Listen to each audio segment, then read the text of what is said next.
Good morning, everybody, and welcome to another edition of Klamath Falls Falcons Baseball on 104.3 960 Sports and MyBasin.com. This morning, coming to you from Clyde Allen Field in North Bend, Oregon, for the Oregon Single A State Tournament as the Falcons get ready to take on the Everett Street Mechanics. Glad to be with you today. My name is Josh Eldridge. Falcons enter play today 33-4 on the season. The Mechanics are 25-7. This is game one of the tournament, with lots more to follow throughout the week. Coming up later on this afternoon as we take a look at the entire bracket, the Eugene Ole Athletics are taking on West Albany. That is the game after hours this morning. After that, at 3 o'clock, Crater from our league, Central Point, taking on the LeGrand Legends at 3. And then at 6 o'clock tonight, the host, North Coos Waterfront, take on the Columbia Gorge the Columbia Gorge Hustlers. That's at 6 o'clock tonight. And then more games tomorrow.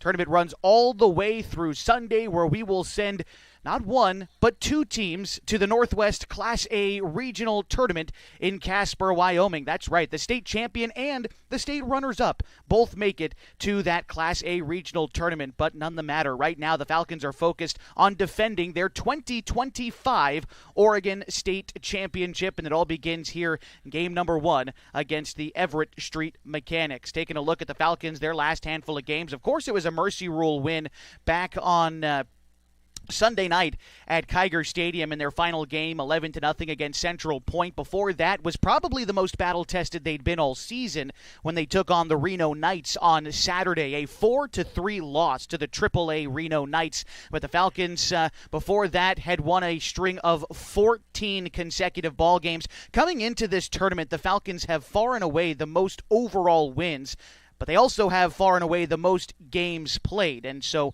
I would put more stock in the games played category rather than the wins category, because frankly, their winning percentage, it is better than everyone else, but it's not all that much better. Everett Street comes in, like I said, 781 winning percentage, Central Point 759, Eugene is 647, and the only team that's under 500 coming into the tournament are the hosts, but of course they get that bid by being the host, North Coos Waterfront, a winning percentage of 455. Now, again, the Falcons have played a lot more baseball than everybody. I think that's the number that we've seen throughout the season come up quite a bit. The Falcons have a lot of experience playing a lot of different ball games, finding a lot of different ways to win.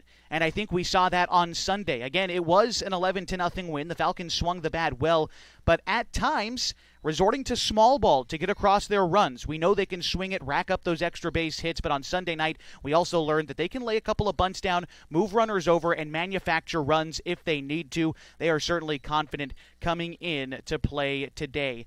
It seems as though we're nearing time for our starting lineups here at Clyde Allen Field in North Bend, Oregon, so we will go ahead and introduce you to the lineups as well this morning, as presented by our head coaches. The Falcons are the home team today, and so we'll begin with the visitors, the Portland Everett Street Mechanics, coached by Jeremy Sheltler.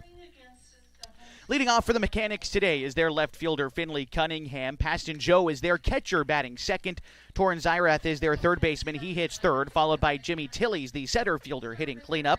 Vinny Frederick is the designated hitter for Portland today. He bats fifth, followed by Lucas Marr, the shortstop, batting sixth. Hitting seventh is Porter Jensen at second base. Batting eighth is Noah Johnson in right field. And Jude Nolan is their first baseman. He bats ninth. They are going up against the Falcons' Corbin Hamilton on the hill today. And now the starting lineup for your Klamath Falls Falcons as they face Oliver Hastings on the bump for the Mechanics. Carson Sims leads off for the Falcons. He's their shortstop today, followed by Corbin Hamilton, the starting pitcher. Jacoby Takini, the catcher, bats third, followed by Ian Meyer, the first baseman, hitting cleanup. Colin Takini is the third baseman. He bats fifth, followed by P.J. Safford, the designated hitter, batting sixth. Trustin Thomas, the right fielder, bats seventh. Hitting eighth is Ty Teeters at second base, and Harley Hoblet is in center field. He bats ninth today for the Falcons. As I look at the crowd here at Clyde Allen Field, it's a sparse crowd, but I'll say it's a lot of Falcons fans. It's about a 4.5-hour trip for the Falcons. Made it myself yesterday. A wonderful drive to the coast here as we near first pitch. It's 63 degrees, beautiful blue skies. The air is thick from the ocean. For me personally, I love it. I was born on the California coast, so a little bit different than the Oregon coast, of course, but it still feels the same to me. A little bit. The climate does, at least. So we're excited for early morning baseball today. This is the earliest the Falcons have played a game all season long, and we are excited for it. We're going to step aside here for 2 minutes as we continue to meet the teams here locally in North Bend. When we come back, we'll hear the end of the Legion Creed, and we'll get ready for first pitch today at the Oregon Single-A State Tournament in North Bend, Oregon on 104.3 960 Sports and MyBasin.com. The Falcons take on the Mechanics next. Are you an enthusiastic sports fan? Want to have fun and get in on the action? Heck yes, that'd be awesome. Have great attention to detail? Want to stay active? Definitely. Want to give back to the student athletes in your community? Obviously, yes. Then you'd make an excellent high school sports official. We need more officials in Oregon, because with no high school officials, there are no high school sports. Sign up today at highschoolofficials.com.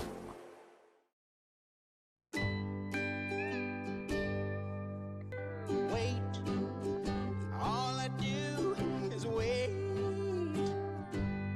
So lonely, I just sigh and moan. Seems like I've been waiting forever, wondering if you're coming home. I just saw your face, I know you're coming home. I swear there is no place that feels as good as home. And then I heard your voice, I know you're coming home.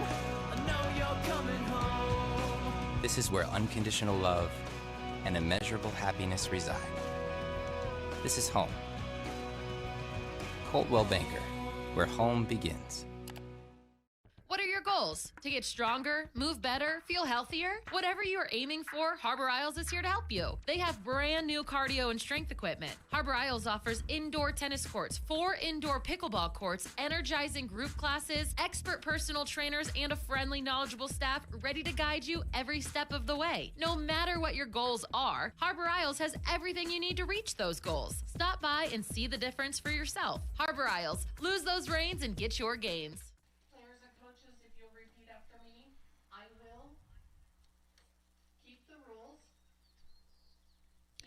Josh Eldridge back here with you from Clyde Island Field in North Bend as we hear the Legion Code of Conduct this morning.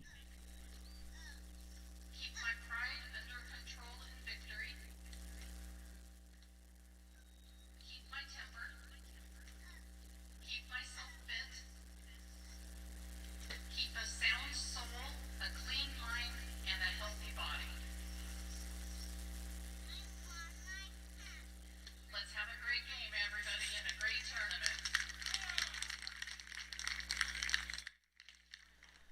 Very excited as we near first pitch at the Oregon Single-A Legion State Tournament. Klamath Falls Falcons getting set to take on the Everett Street Mechanics this morning. The Falcons, the designated home team as the Area 4 League champs. They are wearing their red uniforms, KF, written across their left shoulder, and white pants with their blue caps today. Everett Street today wearing gray uniforms. Everett Street written across their chest and kind of a white border. Pardon me, the Mechanics written across their chest and kind of a white broad brick across their jerseys, and they've got black caps today.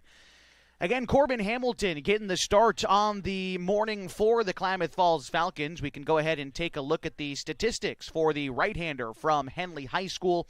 Hamilton this season is making his 8th start of the year. He's got an unblemished 5-0 record.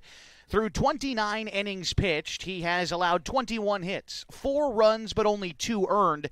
He's walked 10 and struck out 38 batters for a team best ERA of .483. As a team, the Falcons are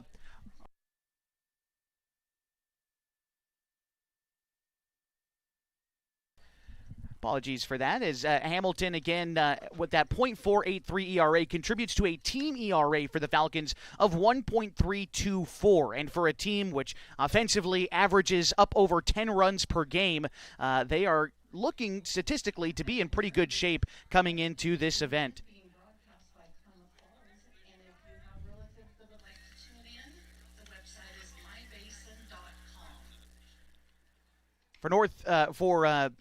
for Everett Street, we weren't able to get a statistical outlook for their team. Their coach was unwilling or unable to share us batting averages or RBIs or ERAs for their pitchers, so going to be a little bit of speculation on our part, but what we can tell you is this was a solid team all year long. Like we said, coming into play today, 25-7 overall on the season, a run differential of 101, which isn't the best in the tournament, but still fairly impressive. They're also coming into play today winners of 6 consecutive ball games against Westview. They beat the Post 58 Single A team as well as a squad from Hillsboro, Oregon City, and Jesuit. So a good team coming into play today as we get ready for first pitch this morning from North Bend. Josh Eldridge here, happy to be along with you this morning. The first pitch from Corbin Hamilton is going to be called a strike.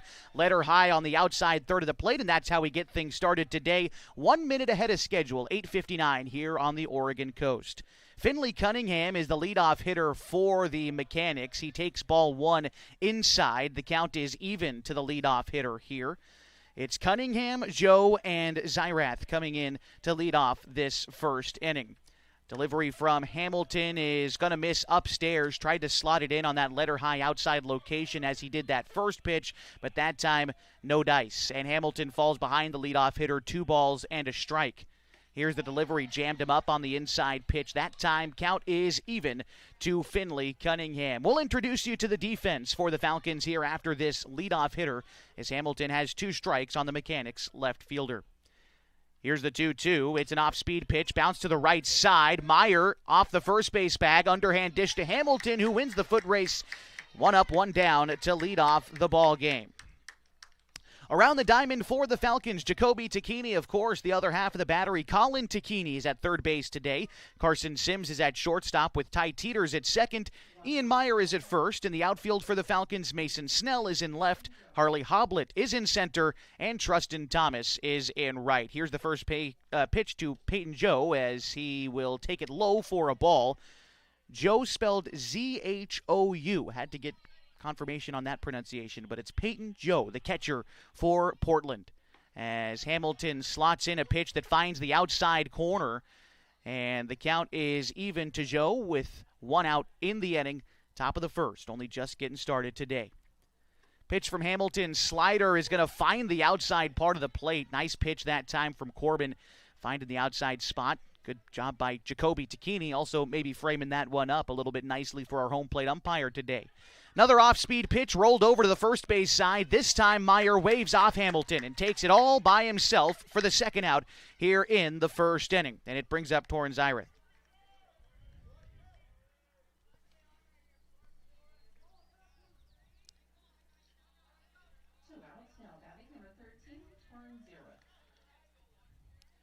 Taking a look at Hamilton's last start for the Falcons as his first pitch to Zyrath is going to be called a strike. Count is 0-1. Hamilton last pitched on July 16th against the Grants Pass Nuggets. A complete game, 5-inning, 2-hitter. As that pitch misses down low, count is a ball and a strike. In fact, Hamilton, like we said, all 7 of his appearances this season have been starts, but he's only thrown past 5 innings 1 time, as the Falcons have been able to supplement great pitching with fantastic offense this season, able to defeat a number of opponents this year via mercy rule. Now, here at the state tournament, less of a guarantee that that'll happen. The Falcons going to have to swing the bats well, as Hamilton delivers a pitch that's popped up to the right side, well foul and out of play as Meyer gives chase. So all's to say that Hamilton in a start today is going to maybe have to work his longest since he has in the end of June, when he pitched 6 innings against Vencer, a travel ball club out of Salem. I think arguably one of his better starts of the year. 7 strikeouts in 6 innings, 6 hits back on June 25th. The 2-2 is a slider pulled to Colin Takini at third, up with it, and the throw on to Meyer is in time. The Mechanics go down in order in the top of the first inning. We got the Falcons due up next in the bottom half on 104.3 960 Sports and on mybasin.com.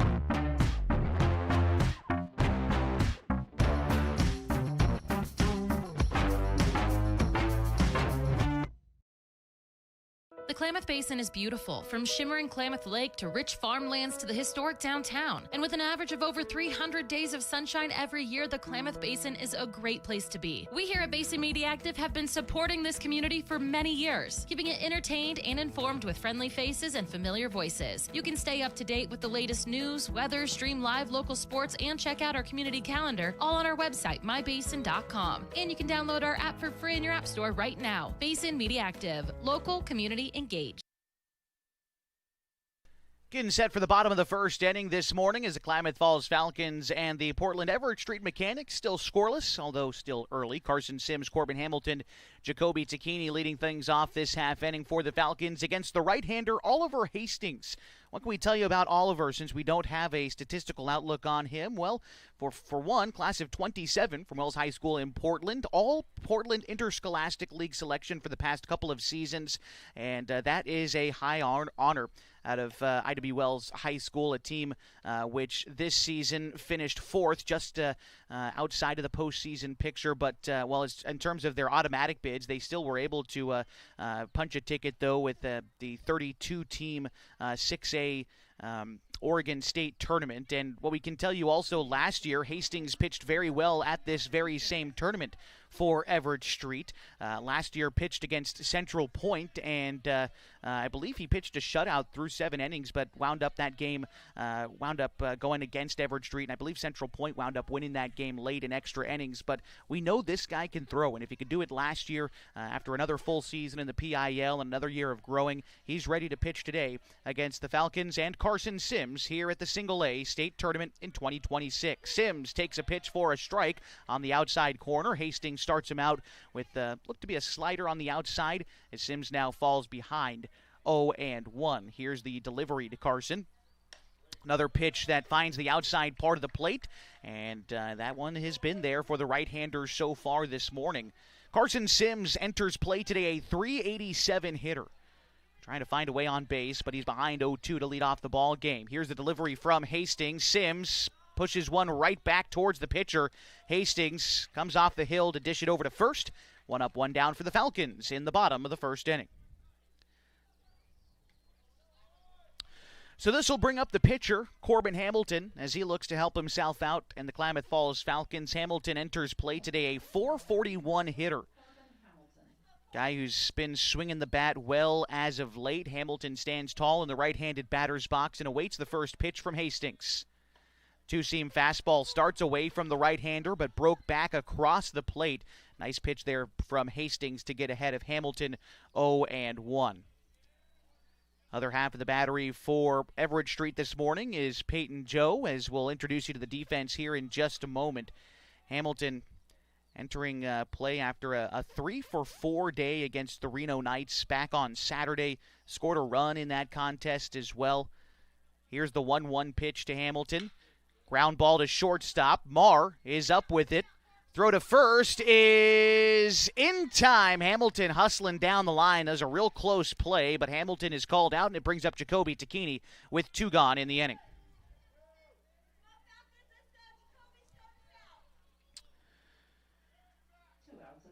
Zerath at third, Marr at short, Jensen at second, and Nolan at first for Everett Street. Cunningham in left, Tilley's in center, and Johnson in right.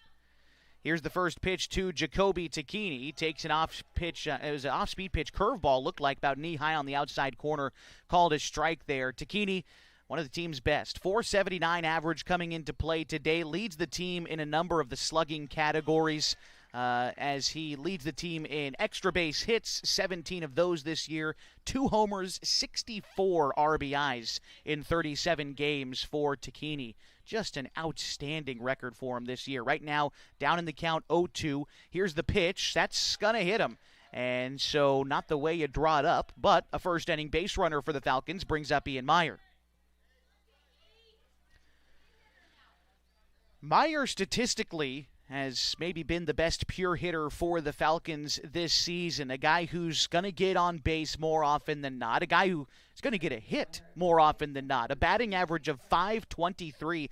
And I can recall at the beginning of the season, Meyer going on a string of something like 11 straight hits to start the year, some outrageous stat line like that, and thinking to myself, at some point, Meyer's going to cool off a little bit. And frankly, he never has. And this time, he wears another.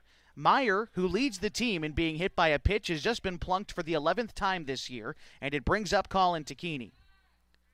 After 2 quick outs, Hastings has hit the next 2 batters. And it puts a runner in scoring position here for Colin Tacchini. It's going to prompt Joe to go out and have a chat with his pitcher. Colin Tacchini this season batting .382 for the Falcons, 32 RBIs in the 37 games Klamath Falls has played this year. Last time out for Colin Tacchini, it was again on Sunday against Central Point. He was 2 for 3 in that game with an RBI, and he also scored 2 runs. Colin, the product from Lakeview High School, will be attending Umpqua Community College next year in Roseburg. All right. Set on the hill is Hastings. Not much of a lead for Chase Barrett out at second, who, by the way, replaced Jacoby Tacchini on the base paths. Barrett at second, Meyer at first, and the first pitch to Colin is called a strike. Looked to be a slider, driving away from the right-handed hitting Tacchini as Hastings works ahead. Comes set, takes a look at second, now motions home. A fastball is rolled over, chopped down the third base line, but it just kicks foul. Count is 0-2. The home plate area here at North Bend is artificial turf, as is the pitching mound. The base paths are fully grass, and of course you got the standard dirt infield and natural grass outfield as well. So kind of a different look for the ballpark today, but it looks in great shape, frankly. The 0-2 to Colin Tacchini. Early RBI opportunity for him here in the bottom of the first inning of the first game of the state tournament. Tacchini bounces one again to the third base side, but again foul. Kind of a smaller ballpark here, too, as we take a look at the dimensions of Clyde Allen Field. 312 down the left field line, 377 to straightaway center field, and a short 289 to right. But with the way the wind is slightly blowing in from right field, I got to imagine that when it's really blowing out here, it's still tough to push one 289 feet the opposite way. The 0-2, great curveball from Hastings, froze up Tacchini and retires the side. The Falcons get a couple of base runners, but they leave them both stranded as we head to the second next on mybasin.com. Introducing Smith Bates Marcom Solutions, your trusted partner in marketing and communication. We specialize in crafting compelling campaigns, eye-catching graphics, and impactful branding materials. Smith Bates is like working with dependable friends. They always help us build our professional image. Through the innovative strategies that the team at Smith Bates suggested, we've been able to give the brand at Calor the boost that it desperately needed. Unlock your potential with Smith Bates Marcom Solutions. Rob, why do you think so many families choose Subaru here? Because they're built for real life here in Southern Oregon. All-wheel drive, safety, and room for everything from kids to camping gear. And we've got Subarus in stock, ready to go when you are. Plus, we're locally owned and deeply involved in the community. When you buy from us, you buy from a dealership that supports Klamath Falls. Stop by and say hi. Friendly, local, and easy to work with. That's us at Klamath Falls Subaru, right on Washburn Way.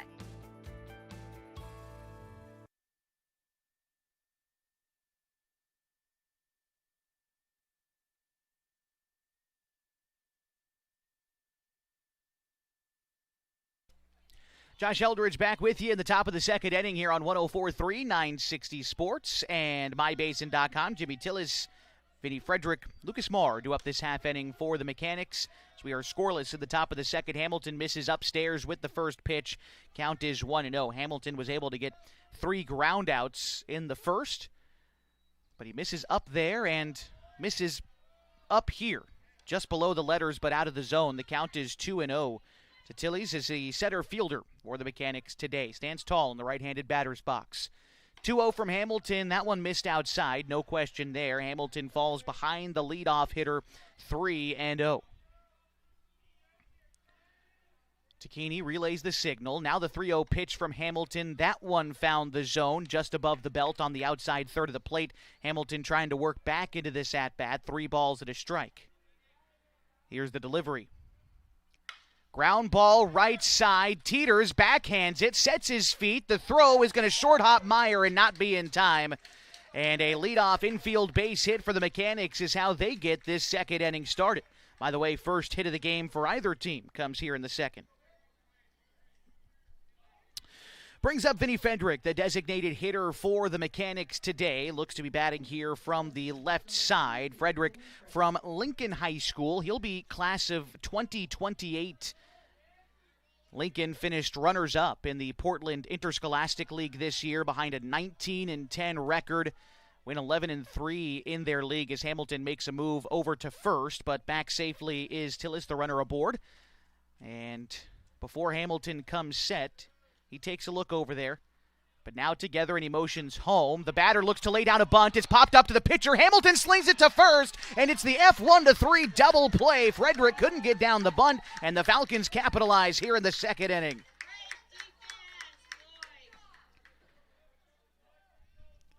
Two gone, and it brings up Lucas Marr.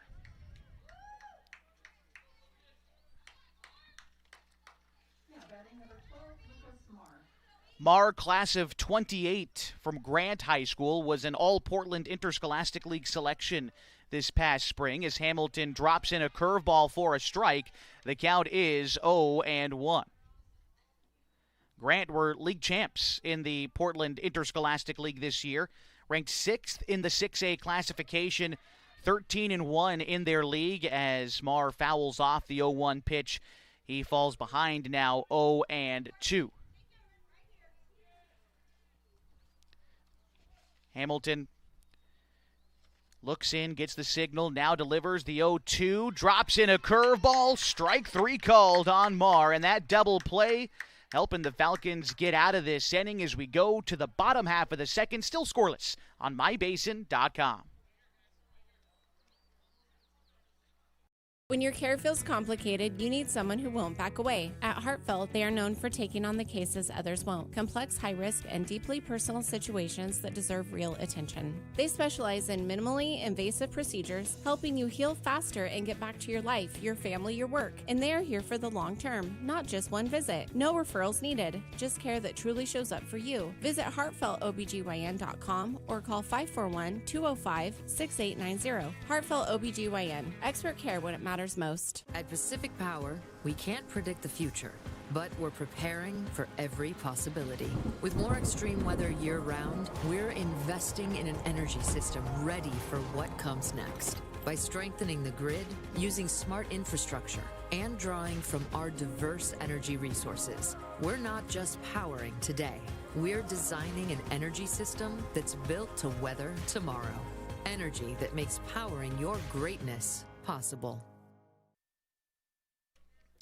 Getting set now for the bottom half of the second inning on 104.3, 960 Sports, and mybasin.com. Want to welcome in all the folks that are listening from the Portland area, fans of the Mechanics today. I understand they made an announcement here locally at the field, so hopefully some of you folks have been able to find our broadcast and tune in today. We weren't able to broadcast the entire tournament, though I would have loved to, but just covering the Falcons games this week, so I suppose in a double elimination tournament, this might not be the only time these two teams meet. So if you see it again and we run into the Falcons or the Mechanics or however it happens to be, you can find the Falcons broadcast right here on mybasin.com. The first pitch to P.J. Safford is fouled off. Safford behind in the count, 0-1. Talking to PJ a little bit before the game, well, really last night when the Falcons were making their way into town, PJ looked at that 289 to right field, a guy who likes to hit it the other way, and I think his eyes glowed up a little bit as the 0-1 misses outside.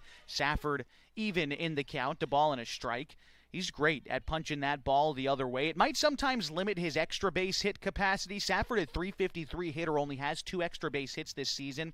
But when you got a guy who can control the bat, hit it the opposite way, good things tend to happen. Here he bounces one up the middle. It ricochets off the pitcher, and Safford can't beat out the infield single. It hit off the pitcher, rolled right to the shortstop. Marr came up with it, threw a good ball to first. And there's one out here in the second inning. It brings up Trustin Thomas. Thomas this season has been one of the unsung heroes for the Falcons. I suppose I've been singing his name plenty, But I've been a big fan of watching him play this year. 301 hitter. That average has climbed up near 50 points over the last 2 weeks. First pitch to Thomas below the knees over the plate for ball one as he works ahead of Hastings with Ty Teeters due up next. The thing I love about Thomas is when you get him up with guys in scoring position, he just comes through, hitting up near 400 with runners in scoring position this season. He's hitting above 500 in the instances where he's been able to hit with the bases loaded. He's had a great season for the Falcons this year as he holds up his checked swing ahead of the 1-0 pitch. Now he works ahead 2-0. Thomas just trying to find a way to get on base here. Not an RBI opportunity, of course, with one out and nobody on, but he's just been a solid shore-handed stick here in the bottom third of the order for the Falcons. Two-seam fastball starts in, stays in from Hastings, and he falls behind the Falcons right fielder 3-0. The catcher, Joe, delivers the signal. Now Hastings motions home. The pitch to Thomas. It's called a strike. Count is 3-1. Some groans from the Falcons supporters here. They thought that pitch might have been high. Hard to disagree. But Thomas going to have to settle back in. Still working ahead 3-1. And the pitch, Thomas rips that one to left field, and it settles down in front of Cunningham for a one-out base hit. And it brings up Ty Teeters with a runner on and one out. The Falcons with their first base hit of the ball game.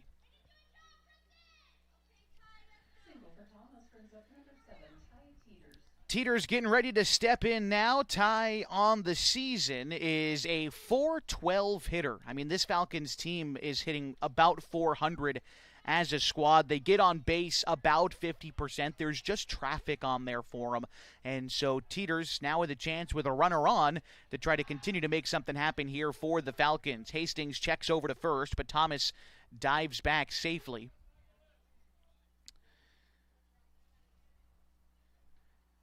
Ty, a member of Henley High School. He is class of 2028 for the Hornets. Fouls back that pitch. The count is 0-1 to Ty Teeters. Last time out for Ty, he was 1 for 1 against Central Point. Had a double and an RBI in that contest. Enters play today on a 3-game hitting streak. Had it not been for one hitless performance in Grants Pass on July 16th, Ty's hitting streak would be up to 9 games right now, but of course it got snapped about halfway through there. But he did, again, restart one, up to 3 games now. The 0-1 will have to wait as they move again over to Thomas at first, but again, Trustin is back safely. And after Ty Teeters in the Falcons order, it is Harley Hoblet. Here's the pitch. That one winds up behind Teeters. They're going to say it hit him. I think it got his jersey. And so that puts him aboard. Third hit batsman for Hastings this game. And Harley Hoblet with a one-out RBI opportunity. On base for number 15, Harley Hoblet.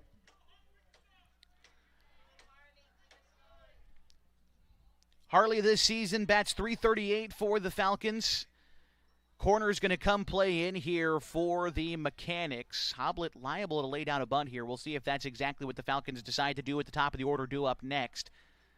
Here's the pitch. They're letting Hoblet swing away, and he sends a line drive to second, right to Jensen, who's practically standing on second base for the F4 unassisted double play, and that gets the Mechanics out of their second inning. We head to the top of the third next on 104.3, 960 Sports, and MyBasin.com.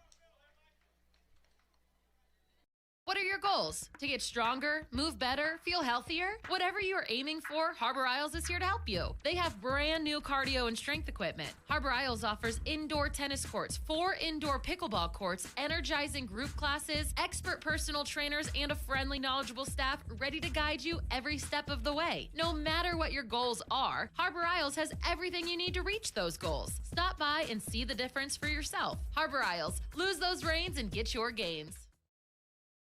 Are you an enthusiastic sports fan? Want to have fun and get in on the action? Heck yes, that'd be awesome. Have great attention to detail? Want to stay active? Definitely.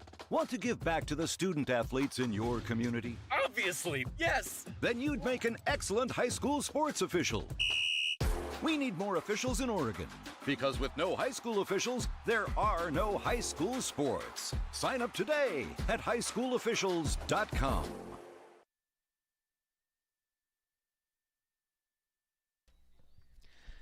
Top half of inning number 3 and the bottom third of the Mechanics order due up against Corbin Hamilton, Porter Jensen, Noah Johnson, and Jude Nolan. Hamilton has gotten through the first 6 hitters with relative ease. There was a leadoff base hit in the second inning, but after a double play turned by Hamilton himself, and a strikeout was able to get him out of that half inning. Here, Corbin starts things out with a two-seam fastball on the outside part to Jensen. The count is 0-1. Porter Jensen, class of 27 from Lincoln High School, an all-Portland Interscholastic League selection this year as he waves and misses at strike 2. Hamilton ready to go. Here's the 0-2 pitch. Takini sets up outside. Hamilton nails his spot with a curveball and gets Jensen to chase for the first out in the third inning. It'll bring up Noah Johnson. Johnson, the right fielder today for the Mechanics. By the way, that was back-to-back strikeouts for Hamilton dating back to the last inning. So he gets ready to step in now. Delivery from Hamilton. Another curveball graces the outer third. The count is 0-1 to Johnson. Class of 27 from Ida B. Wells High School. He'll be a senior next year. Hamilton again goes with the breaking pitch and fooled Johnson on the inside. He falls behind here, 0-2. Jude Nolan is on deck for the Mechanics. Hamilton steps, kicks, and delivers. Goes outside with the fastball. I think he missed low that time. Count is a ball and 2 strikes still to Noah Johnson. Here comes Hamilton. That one bounces to the plate. Definitely tried to get Johnson to chase that time to no avail. And the count is even to the right fielder for Portland. Credit to Johnson for taking that 0-2 pitch. That allows him to be even now. The 2-2, again, Hamilton misses. And so it is 3-2. Hamilton has missed quite a bit these last 2 pitches. Now he's going to have to come in the zone with 1 out against Johnson. He kicks, he fires, and he misses low and away once more. And after being ahead 0-2, Hamilton offers up a 1-out walk, and it brings up Jude Nolan.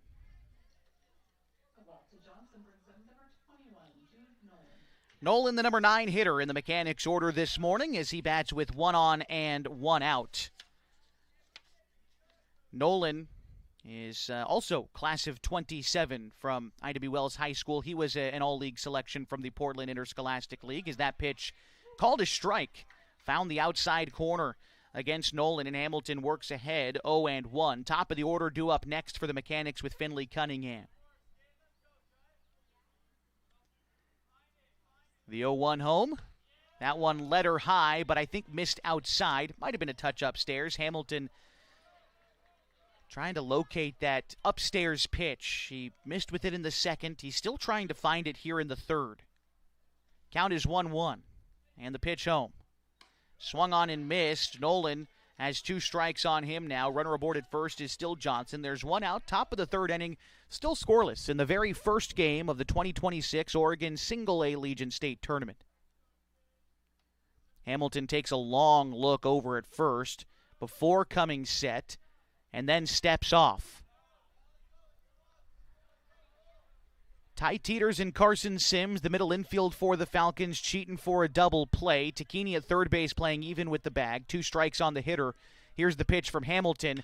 Goes off speed and a chopper towards the left side. Sims is up with it. Goes to second for 1. That's all the Falcons will get. But at least it is the lead runner. Good decision by Carson to cut down Johnson. And Nolan reaches on the fielder's choice. It brings up Finley Cunningham.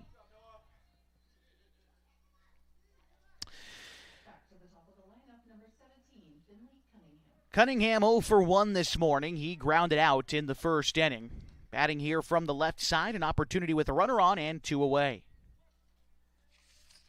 Cunningham from Lincoln High School, another all-league selection for these Mechanics. Here's the first pitch. It misses inside.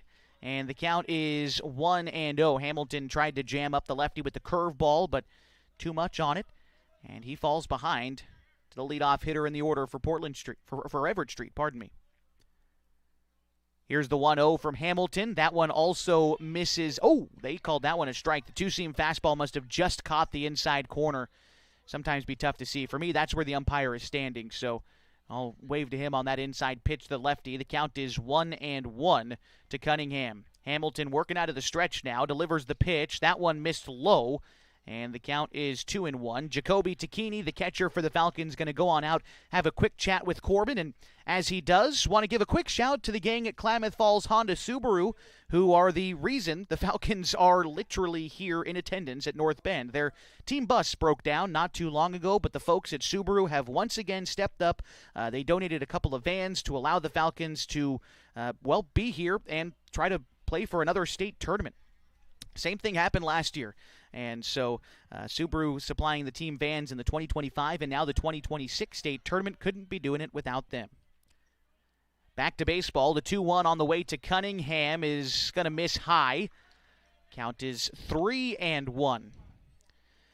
Again, Hamilton trying to locate that upstairs pitch, but these mechanics doing a good job of laying off. Count is 3-1 to Cunningham. The pitch from Hamilton.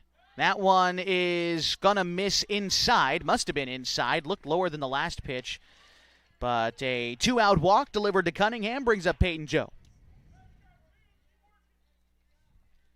Second walk issued this inning by Hamilton. Puts two men on with two out for Joe. He's 0 for 1 in the ball game today. He grounded out in the first inning. Joe, class of 27 as well from Lincoln High School. Quite a few class of 27 grads on this Everett Street team, which is good as Hamilton gets a slider across for strike one. Mostly class of 28 and 27. No classes otherwise, actually. So all elevating juniors and seniors on this mechanics team. Can't say the same for everyone at this tournament, so all things considered, this is one of the more experienced ball clubs. Line drive to first base. Meyer gloves it on the fly, and two are left stranded for the Mechanics in the third. We are still scoreless as we go to the bottom half next on 104.3 960 Sports and on mybasin.com. There's something special about this place. It's more than the quiet mornings and the open skies. It's more than the scenery. It's the people. Around here, people still wave when you pass by. They check in when something's wrong. They show up when it matters. At Sage Credit Union, we're proud to live and work in a region that believes in each other. A place where neighbors lend a hand, small businesses thrive, and generosity runs deep.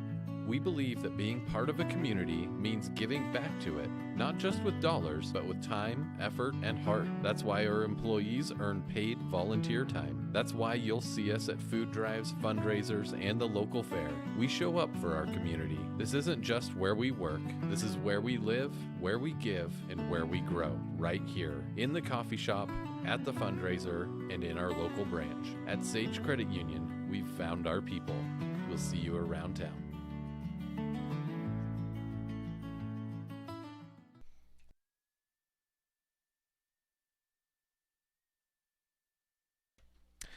Getting set now for the bottom half of the third inning on 104.3 960 Sports and on mybasin.com. Carson Sims, Corbin Hamilton, and Jacoby Tacchini do up this half for the Falcons. They, so far, are scoreless against the Everett Street Mechanics. It is the first game of 4 today at the Oregon Single-A Legion State Tournament. 4 games tomorrow, and then it dwindles down after that as teams begin to get eliminated after tomorrow. There's 3 games on Friday. There's 2 games on Saturday, and 1 for sure on Sunday, but a potential for 2 depending on how bracket play works out up until then. So here's the first offering to Carson Sims from Oliver Hastings, still out there working for the Mechanics as he gets a two-seam fastball across against Sims, falls behind 0-1. Carson 0 for 1 in the ball game today. He grounded out in the first inning. Here's the 0-1 pitch. Sims waves and misses at a slider upstairs, and the count is 0-2. Sims was able to put the bat to the ball in a 2-strike count last time against Hastings. We'll see if he can make the same adjustment. The 0-2, and he does foul one pitch off. Count will remain 0-2 to Carson, who bats .387 in the leadoff spot for the Falcons this year. Carson, 9 extra base hits on the season, gets on base about 49% of the time, but he's behind here 0-2. Here's the pitch from Oliver Hastings. That one drifts away. Hastings tried to get Sims to chase the outside slider, but he lays off that time and sticks around to see another. Pitch on the way from Hastings. The 1-2. That one jammed up Sims near the hands. Had to spin out of the way of that one. And Sims works the count even now. 2 balls and 2 strikes. Hamilton due up next for the Falcons. From the windup, Hastings steps, kicks, and delivers. The 2-2 is going to punch out Sims. Oh, goodness gracious. Man, that pitch was in the batter's box, but Sims is sent packing for the first out in the 3rd inning. It'll bring up Corbin Hamilton. The strike zone has drifted a little bit away from the plate today, outside, inside. It's been a little tight north and south, but I suppose if that's going to get in there, you're going to have to hit a few off the knob of the bat today. Here's the first pitch to Hamilton. Curveball is going to be called a strike. No complaints there. But, oh my goodness, Sims, as well as the rest of the Falcons faithful and this broadcaster, shocked at that strike 3 call. Here's the 0-1. This one's popped up to the right side. Johnson going back towards the line. He makes the catch. And 2 gone here in the 3rd. Brings up Jacoby Takini after 2 quick outs here in the 3rd. Takini was hit by a pitch in the 1st inning. He was pinch ran for, I suppose courtesy ran for, by Chase Barrett, who got as far as 2nd but was left stranded out there. It's now up to Jacoby to try and start the rally here for the Falcons. Delivery from Hastings. Takini, first pitch swinging a bit out in front of that pitch. Might have got a piece of it, but regardless, strike 1 anyway. And Takini falls behind to Hastings. Here's the pitch. That one also misses outside. No, that one called a strike. I guess I'm going to have to wait to start calling these balls and strikes myself. Count is 0-2 right now to Jacoby. That one is going to miss low. Got the confirmation on that one. Ian Myers due up next.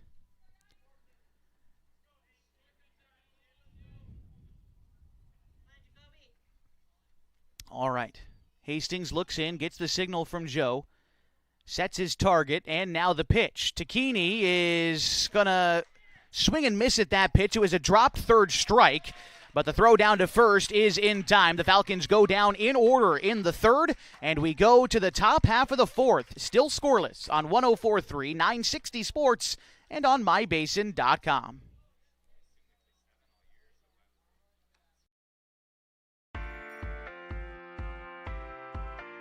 At Geno's on East Main Street, we're always ready for sports season. And now is a perfect time to connect with us. We're open every morning at 6:30, serving simply good food. For your breakfast, lunch, and dinner. We offer breakfast burritos and burgers all day, Italian family recipes, monthly specials, amazing desserts, and of course, your choice of cold or hot beverages. Call 884-6474 right now to place a food order for pickup or use DoorDash delivery. Or best of all, come dine in with us. Geno's on East Main, simply good food. Check out our full menu and all our activities at ilovegenos.com. Geno's on East Main, simply good food.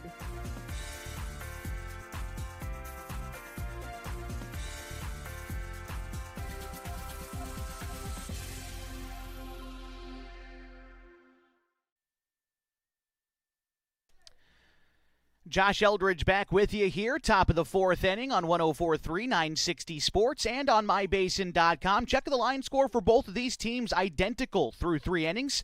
No runs, 1 hit, no errors for the Mechanics and the Falcons. Due up this half inning for Everett Street.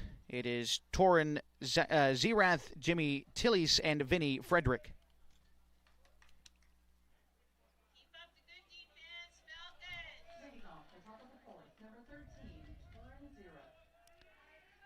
Zerath 0 for 1 today. He grounded out in the first inning. First pitch from Hamilton misses upstairs. Count is 1-0. Hamilton, through 3 innings today, has walked a couple of batters, but also has a couple of strikeouts. He's given up 1 hit. He's been around the zone as he evens up the count, a ball and a strike. Checking the pitch count for Hamilton, which, of course, is ever part of the conversation here at the state tournament. Hamilton is about to throw pitch number 46, and it's a line drive past the diving glove of Takini into left field. And Torin Zerath is on board with a leadoff single in the 4th inning.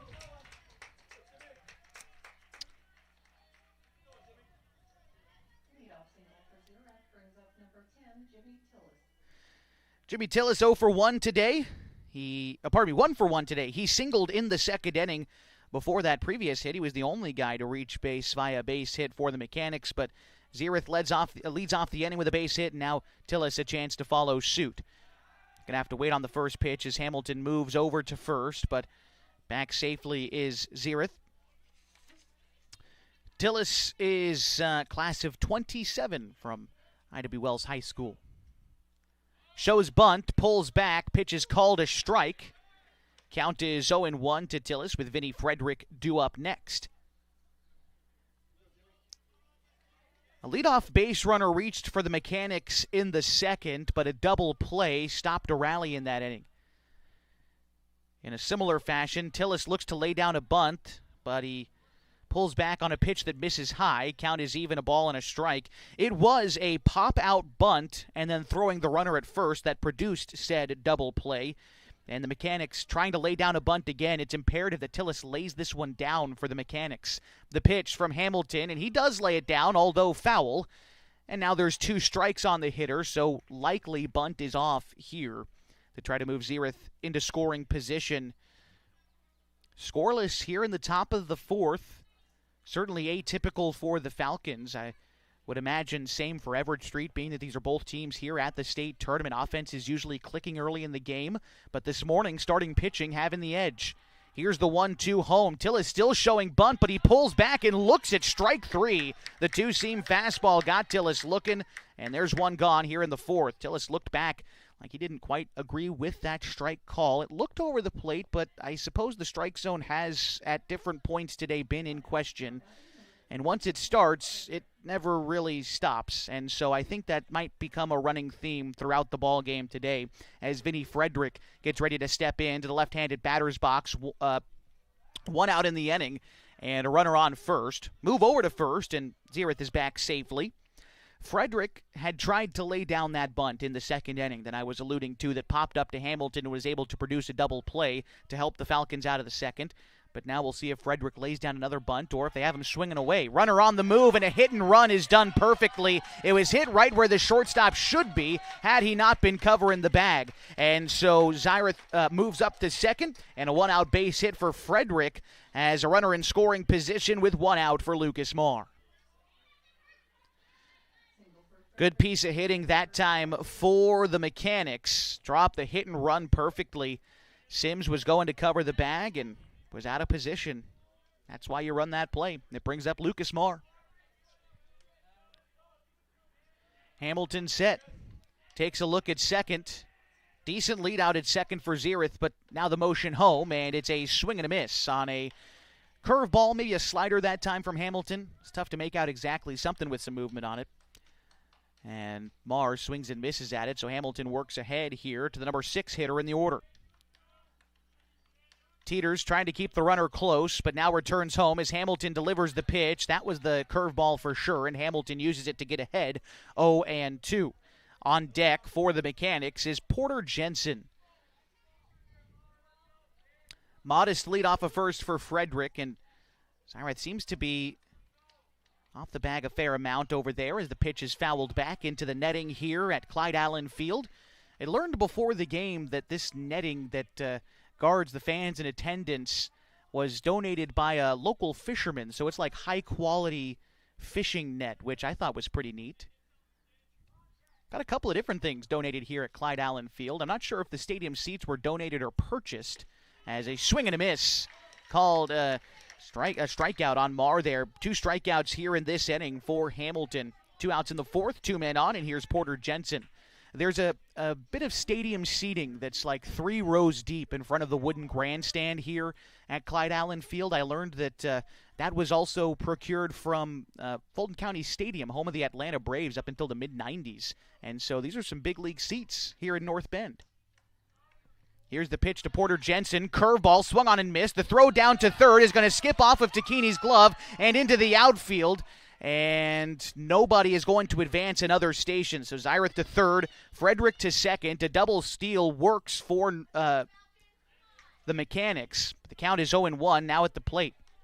A high throw to third, uncharacteristic from the Falcons catcher, but it works out in favor of the Mechanics. 2 men in scoring position for Jensen. An 0-1 count at the plate. A golden opportunity for the Mechanics to try to push across the game's opening run. Pitch from Hamilton. Swung on and missed. And now there's 2 strikes on the batter, Jensen. He did strike out his first time up in the 3rd inning. Hamilton looks in. Here's the 0-2. It's a bouncer towards the left side. Takini charging. It's under his glove, and a run will score. And an error leads to a run as Jensen reaches. And Takini just didn't get his glove down. Went right underneath it. And a run scores, and Everett Street is on the board in the 4th inning. Runners at the corner, still 2 outs for Noah Johnson.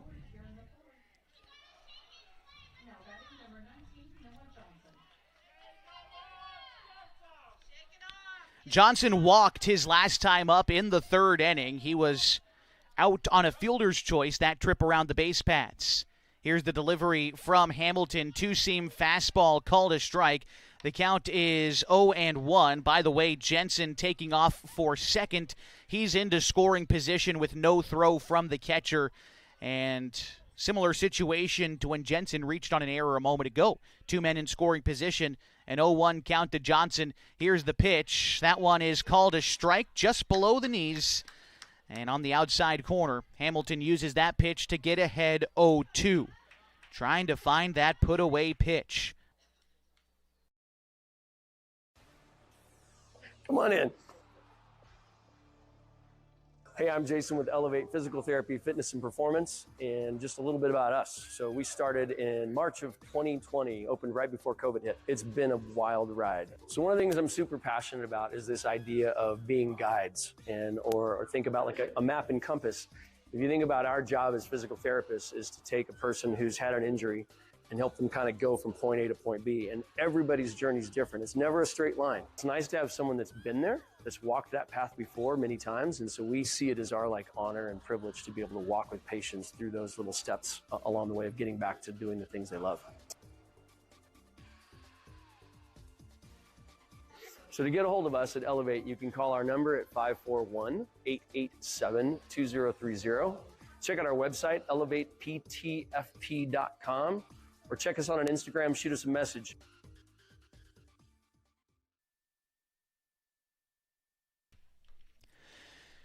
It's the bottom of the 4th inning, and the Klamath Falls Falcons trail the Everett Street Mechanics 1-0. Due up this half for the Falcons is Ian Meyer, Colin Takini, and P.J. Safford. That's 4, 5, and 6 in the order against Oliver Hastings. And for the Falcons needing a run after surrendering the tie in the top half of the 4th inning. Here's the pitch to Ian Meyer. Curveball grounded up the middle and into center field. Meyer starts the 4th on the right foot with a leadoff single. It brings up Colin Takini. Colin trying to atone for the error in the top half of this inning, and a golden opportunity to do so here with a runner on and nobody out. Colin last time looked at strike 3 on a curveball. Trying to settle in here. Hastings takes a look at Meyer at first. Not very big lead off of first for Meyer. Now the pitch home. Takini watches one miss upstairs. The count is 1-0. Colin on the season, a .382 hitter, 13 extra base hits, including 11 doubles, 32 RBIs this year for Colin. Trying to keep the rally going for the Falcons here in the bottom of the fourth inning. A pitch in the dirt, or I suppose the turf, blocked by Joe, and a nice job by the Mechanics catcher to disallow Meyer advancing into scoring position. Wind blowing in a little bit more from right field as the day goes on this morning. Move over to first. Meyer back safely. Temperature risen up a little bit too. 5 degrees in the last 40 or so minutes. It's 66 here in North Bend. And Hastings, I think, wanted another baseball, so they're going to swap one out for him. On deck after Colin Tacchini is P.J. Safford. And for Colin, a guy who, playing his last year with the Klamath Falls Falcons, graduated from Lakeview in 2026, won't be eligible to continue playing for them next season, and so wanted to leave his mark in this state tournament. Here's the 2-0 to Colin. Misses up. Count is 3-0 to Tacchini. And again, P.J. Safford is due up next. Meyer aboard at first after the leadoff single.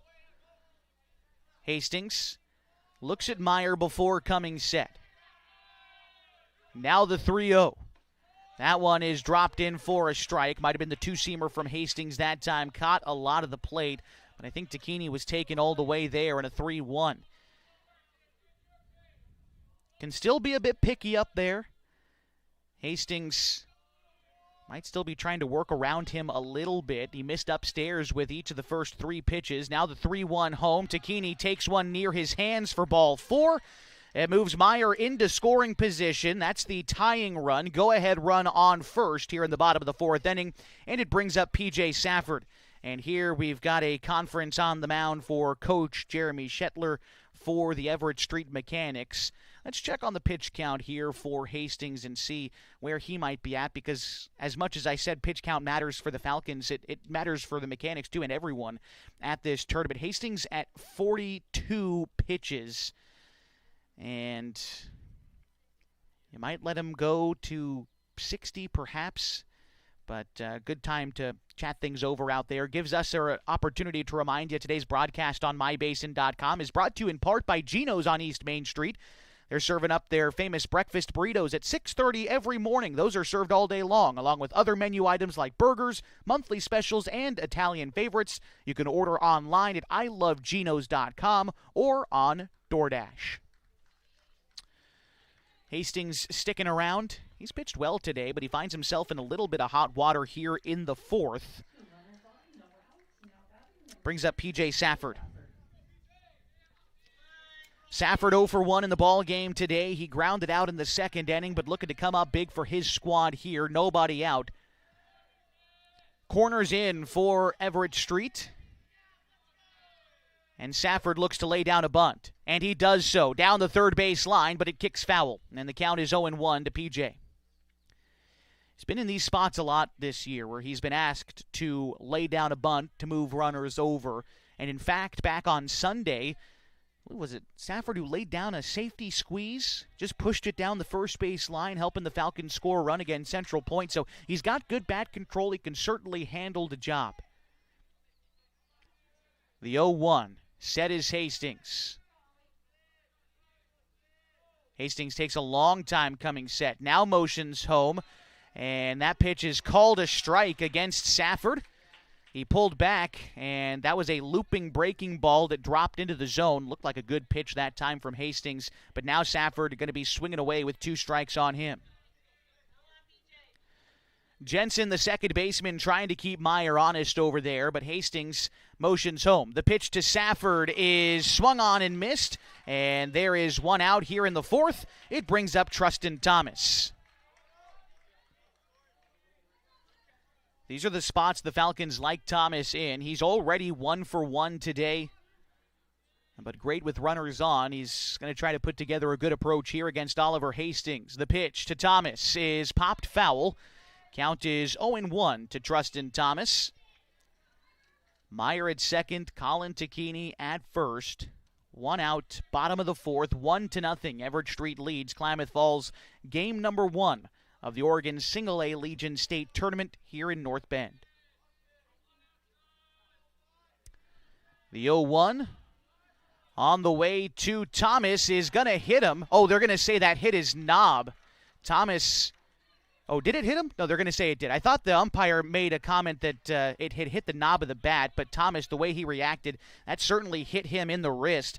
Fourth hitter hit by Hastings today, and it loads the bases here for Ty Teeters. Ty Teeters was hit by a pitch his last time up. That was in the second inning. But with one out and the bases loaded, the Falcons with their best opportunity at their opening run so far this morning. Can't squander these chances at the state tournament. Ty Teeters knows as much as he awaits the first pitch from Hastings. Here it comes. That's a line drive. Caught by the shortstop. He dove for it and gets the double play. A highlight play by Marr at short to dive and get the double play, and that gets the Mechanics out of the fourth. We go to the fifth next in a 1-0 ball game on mybasin.com.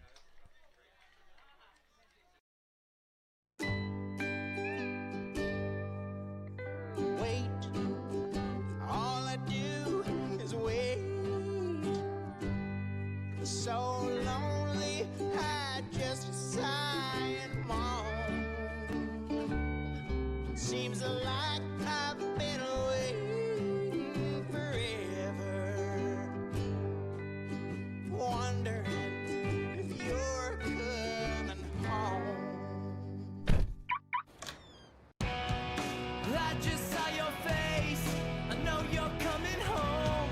I swear there is no place that feels as good as home. And then I heard your voice. I know you're coming home. I know you're coming home. This is where unconditional love and immeasurable happiness reside. This is home. Coltwell Banker, where home begins.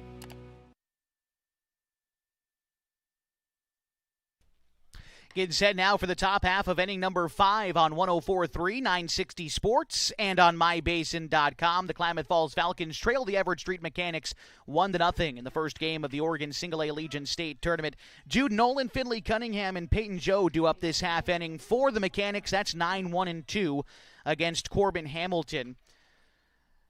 The Mechanics scored their one run in the top half of the fourth inning on an error and allowed Torrin Zyrith to score. And the first pitch is swung on and missed by Nolan. It's 0-1. Here's the delivery from Hamilton. He's going to miss just outside there. Count is even to Nolan, who reached on a fielder's choice in the third inning. He's 0 for 1 today. The delivery from Hamilton is going to be called a strike. Ooh, it's going both ways today, guys. That pitch was off the plate by a couple of inches, but called a strike against Nolan. And here's the 1-2 home. That one missed, no question, 2-2. And again, it's Cunningham due up next for the Mechanics. Here's the 2-2 from Hamilton. That one misses wide. Count is full. You can find that outside corner. It's been there for the pitchers today. As it's a full count to Jude Nolan to lead off the fifth. The pitch from Hamilton is a grounder towards the right side. Teeters up with it, but he bobbles it on the transfer. And another leadoff base runner for the Mechanics here in the fifth, and it brings up the top of their order, Finley Cunningham. Wasn't exactly a routine play for Ty. I'm going to imagine they score that. Nope, they score that in error. And so Nolan reaches on the error, and it brings up Finley Cunningham. Here's the pitch. He looks to show bunt. Hamilton misses behind the left-handed hitter, and it allows Nolan to advance into scoring position with nobody out here in the top half of the fifth inning. Takini's going to go out and have a chat here with Corbin. And as he does, want to remind you, today's broadcast on mybasin.com is brought to you in part by Elevate Physical Therapy, Fitness, and Performance. They use a modern and research-backed approach to physical therapy to ensure you see both a reduction in pain and enhanced mobility, getting you back to peak levels of optimal health and wellness. Elevate Physical Therapy, Fitness, and Performance has been treating athletes of all ages since 2020. All right, the count is 1-0 at the plate to Finley Cunningham. Runner in scoring position for the Mechanics and a bunt laid down foul. The count is 0-1. to Cunningham. 1-1 to Cunningham, who is 0 for 1 in the ball game. He grounded out in the first and reached on a walk in the third. But an RBI opportunity here for the Mechanics as they lead the Falcons 1-0 this morning at Clyde Allen Field in North Bend. Here's the 1-1. It is called a strike. The throw down to get the runner is in time, and they cut down Nolan trying to take third. I believe that pitch was called a strike because it didn't look like to me Cunningham pulled back. And so it is. 1-2 after that out. A big out to get that time for Tacchini. And there's 2 strikes now on the hitter Cunningham with 1 out in the inning. Pitch from Hamilton is another bouncer towards the right side. Meyer, the first baseman, backhands it, tosses to Hamilton covering, and there's 2 outs here in the 5th. Peyton Joe coming up now with 2 outs and the bases empty. Joe 0 for 2 in the ball game today. He has grounded out and flown out in the first and third innings. Joe, class of 27 from Lincoln High School, awaits the first pitch. It is called a strike. Count is 0-1. Want to again just offer a quick maybe apology for the fans listening from Portland tonight. Don't have a ton of stats on this Mechanics ball club. The coach unwilling to share statistics with me before the broadcast, so all I've got is where they went to high school, what grade they're in, and what they've done so far today. Here's the 0-2 on the way from Hamilton to Joe. It is a bouncer up the middle, a roller to Sims. Up with it, throw to first is high, and another error is going to allow another runner to reach. That is 3 errors today and 2 in the last 2 innings, 2 this inning, for the Falcons. And uncharacteristically allows Torrin Zyrath to bat now with 2 outs and a runner on. Early morning game, perhaps coming in as the favorite. The target on their back might be wearing heavy on them, but 3 errors here in this ball game for the Falcons as that pitch misses upstairs from Hamilton. 1-0. Zyrath 1 for 2 tonight, or this morning. He singled and scored in the 4th. Here's the 1-0 from Hamilton. Runner is on the move. The pitch called a strike. The throw down is not going to be in time. The courtesy runner stealing the base there. I believe that was Landon Sage. I think that's who it was out there at second. Swipes the bag. A lot of speed out there. Beat Tacchini's quality throw, but again, that pitch called a strike, so it's even to Zyrath. There is a runner in scoring position. Hamilton just needs to focus on the hitter and get his team out of this 5th inning. It's a 1-0 ball game. The Mechanics lead. The pitch from Hamilton is swung on and missed. There's 2 strikes on the hitter, Zyrath. Jimmy Tillis is on deck for the Mechanics should the inning continue. Hamilton trying to put the punctuation mark on this 5th with 1 pitch. He comes set. The 1-2. On its way to Torrin Zyrath. It is called strike 3. Hamilton got him looking, and that will end the 5th inning. It's 1-0 as we go to the bottom half next on 104.3, 960 Sports and MyBasin.com.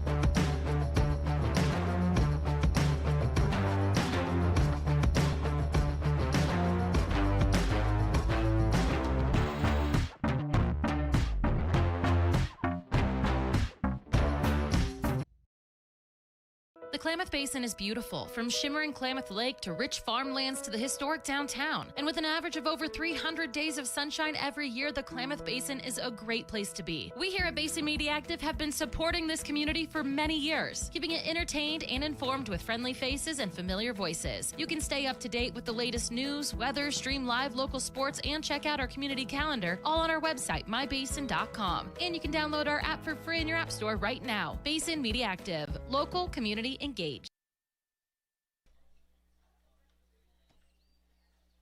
Welcome back to Klamath Falls Falcons baseball on 104.3, 960 Sports and on mybasin.com.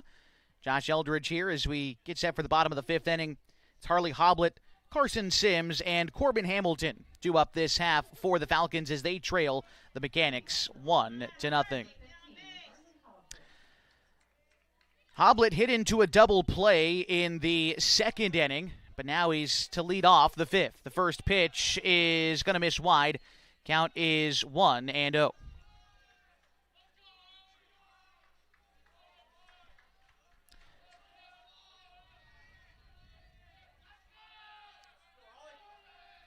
Pitch home on the way. 1-0 is going to miss wide. Count is 2-0.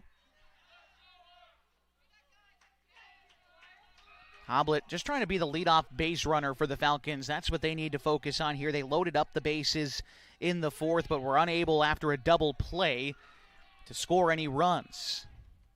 Hoblet takes a strike, 2-1. I suppose base runners maybe haven't been the issue today. They've gotten guys on base in all but the third inning. They just haven't been able to convert on it. Got guys into scoring position in the first, second, and fourth innings, but still looking for their first run across. Hoblet in a 2-1 count at the plate. Oliver Hastings motions home. And a bouncer up the middle over the head of Hastings. It's a slow roller to the shortstop, Marr, but the throw is in time, and Hoblet is out to lead off the fifth inning. Good play there by Marr to stick with it on the high chopper in the infield. And it brings up Carson Sims with one out in the inning. Sims 0 for 2 in the ball game today. He grounded out in the first, and he struck out in the third. But an opportunity with one out and the bases empty to get on base here for Klamath Falls. The pitch to Sims is lined the opposite way into right field. Right fielder comes up throwing to first, and Sims is safe. There's some guys you might get on that 9-3 put out, but Carson is certainly not one of them. And a one-out base hit brings up Corbin Hamilton. Hamilton 0 for 2 today. He's grounded out in the first. He flew out in the third. Corbin trying to help himself out here as the Falcons starting pitcher. The only one that's come across against him was unearned. Move over to first. Sims back safely. I think all things considered, Hamilton's thrown very well today against a good Everett Street ball club, but trying to regain the run that's been surrendered. The pitch to Hamilton, called a strike. It's 0-1. Two-seam fastball just above the belt over the plate. Hamilton falls behind here. Jacoby Tacchini is due up next for Klamath Falls in the bottom half of inning number 5 in a one-run ball game. Hastings set. Not much of a lead off of first for Sims. The pitch in is a slider that drifts away from the right-handed hitting Hamilton. The count is even. 1-1. Corbin this season a .441 hitter for the Falcons. 7 extra base hits this year. 38 singles make up 45 hits in 102 at-bats. Corbin, class of 27 at Henley High School in Klamath Falls. He was a 4A All-State selection. The 1-1, here it comes. And a line drive past the diving glove of the second baseman Jensen into right field. That one's in the gap. Turning second, headed for third is Sims. They hold him there, and Hamilton has a double. And for the first time today, the Falcons faithful given something to cheer about. And 2 men are in scoring position with 1 out for Jacoby Tacchini.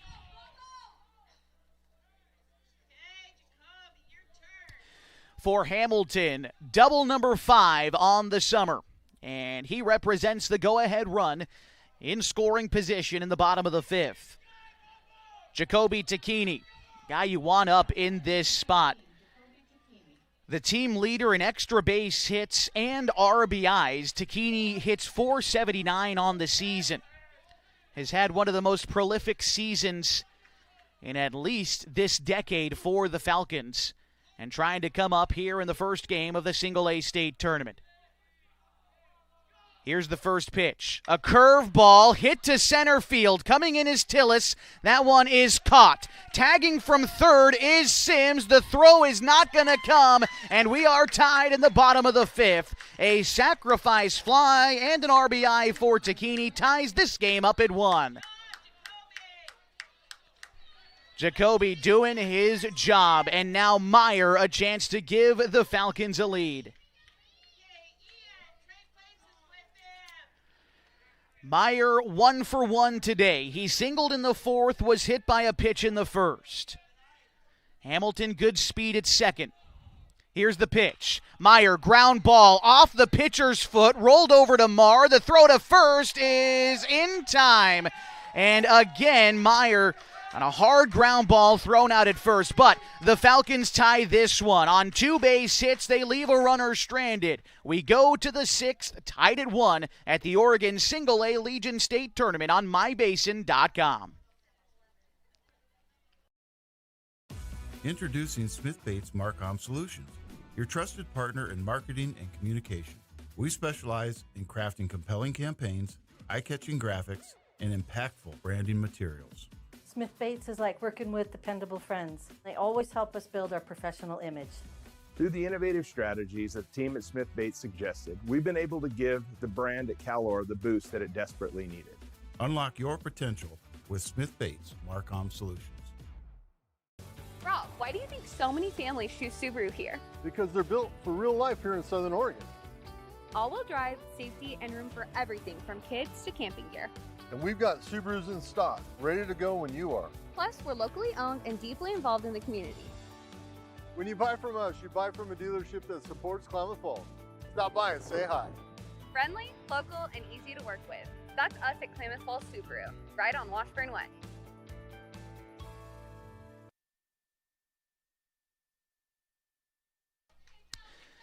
Getting set for the top of the 6th inning. We can check on the line score for each of these two teams as we continue play at the Oregon Single-A Legion State Tournament. For Everett Street, 1 run on 4 hits, no errors. For the Falcons, 1 run on 4 hits, 3 errors. And due up this half inning for Everett Street against Corbin Hamilton is going to be 4, 5, and 6 in their order. The first pitch is swung on and missed. Count is 0-1. To Jimmy Tillis, who's 1 for 2 this morning. Singled in the second, struck out in the fourth. The pitch from Hamilton is a bouncer right back to Hamilton. Gloves it on the hill. Underhand toss to first. 1 up, 1 down in the 6th. Brings up Vinnie Frederick for the Mechanics. Let's check on Corbin Hamilton's line score today, too. For those who might be interested, Hamilton has thrown now 80 pitches, and he's pitched 5 1/3, 4 hits, 1 run, 2 walks, 6 Ks. First pitch here is going to miss in. Count is 1-0. Here's the offering to Frederick. Bouncer towards second. Teeters, patient, up with it. Throw to first is in time. And there's 2 outs in the 6th.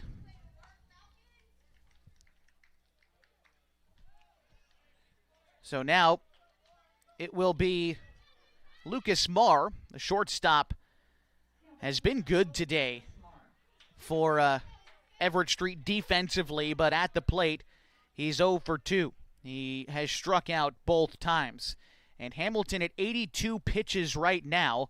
I think the Falcons coaching staff deliberating on whether or not they want to make a move. As the defense chats things over, I think to buy some time for the coaching staff. And it looks to me that Hamilton is going to stick around. Not sure if maybe there's someone warming up out there in the bullpen. Maybe give Hamilton a few more pitches here. At 85 pitches, he'd have to rest for 3 days.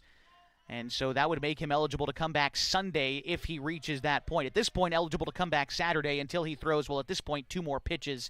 The count is 1-0 to Lucas Marr. Here's the 1-0 pitch. That one is called a strike. Count is even, 1-1. Marr, after him in the order, is Porter Jensen. Here's the 84th pitch. It's fouled off. And there's 84 pitches for Hamilton. And so they are going to keep him eligible to pitch by Saturday, by it seems like taking him out of the game here. Now the question is, where do we go? It looks like we go to P.J. Safford We'll give Safford some time to warm up after a great outing from Corbin Hamilton. Top of the sixth inning, 2 strikes on the hitter. Back after this in a tie ball game on 104.3, 960 Sports and MyBasin.com.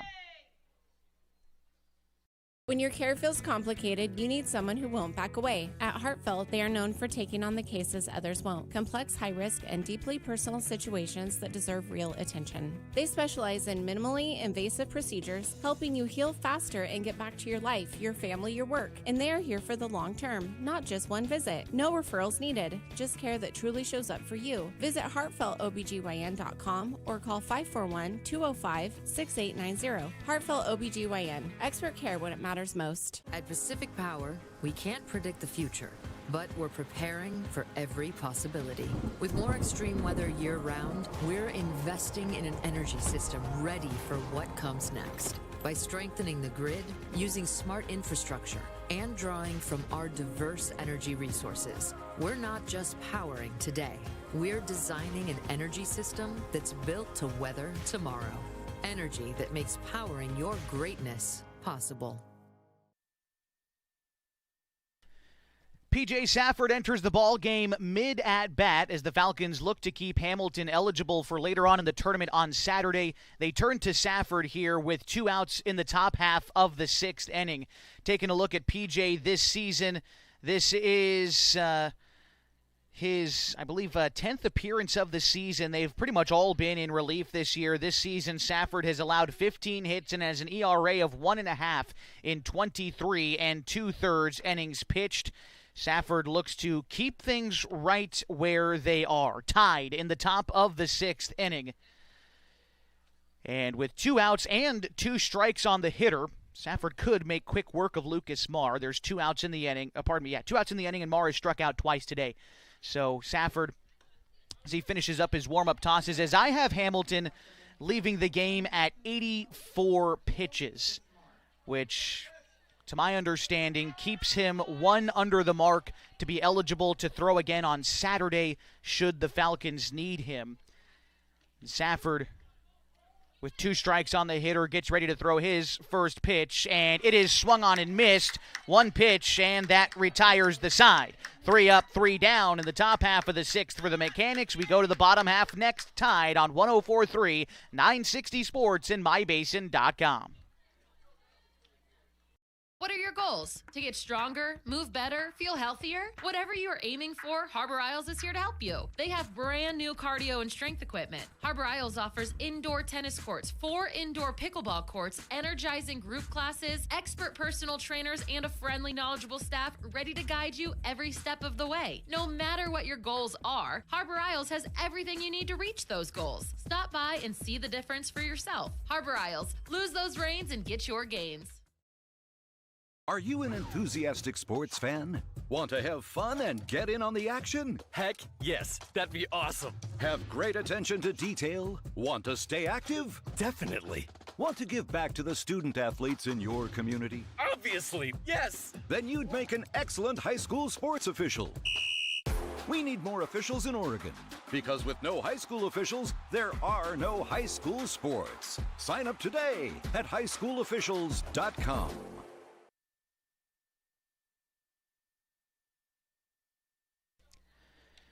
Getting set now for the bottom half of the 6th inning on 104.3, 960 Sports and MyBasin.com. Colin Tacchini, P.J. Safford, and Trustin Thomas do up this half inning. That is 5, 6, and 7 in the order. As Colin Tacchini 0 for 1 today, struck out in the first, walked in the 4th. Here's the first offering from Hastings. It drifts away. Count is 1-0. Hastings has pitched one heck of a ball game so far today against the Klamath Falls Falcons. For a team that averages up over 10 runs per ball game, Hastings through 5 innings has allowed 4 hits and just 1 run while striking out 4 batters. Tacchini rolls over one, sends it to the right side. Jensen is up with it, and there's 1 out here in the 6th. Hastings, by the way, highly effective today. He's only at 60 pitches thus far. That was, I believe, pitch number 61 for Hastings. P.J. Safford started the game as the designated hitter, has since taken over pitching duties, so the Falcons dropping the DH for the rest of the contest. Safford 0 for 2 so far today. First pitch swinging, he fouls that one off, and the count is 0-1. Safford grounded out in the second, struck out in the fourth. On the season at the plate, Safford is a .353 hitter.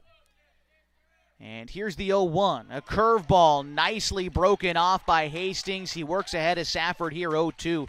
He's kept that curveball in his back pocket all day long. He's used it sparingly and selectively, but boy, when he does, it's a dangerous one. The 0-2. Sent out to shortstop. Marr charging, sets his feet, throws on to first. It is in time. 2 outs in the 6th.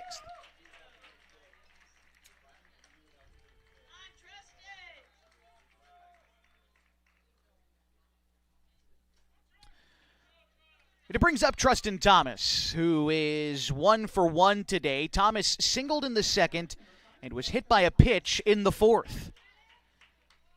And with 2 outs and the bases empty, Thomas trying to find a way aboard. Here's the pitch. Two-seam fastball over the heart of the plate for strike 1. If Thomas reaches, Ty Teeters is due up next. Delivery on the way from Hastings. The 0-1. Thomas turns on that one, fouls it off, and there's 2 strikes on the Falcons' right fielder.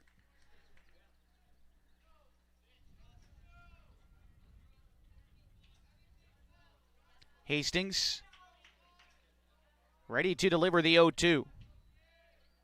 Here it comes. Two-seam misses up. 1-2 to Thomas.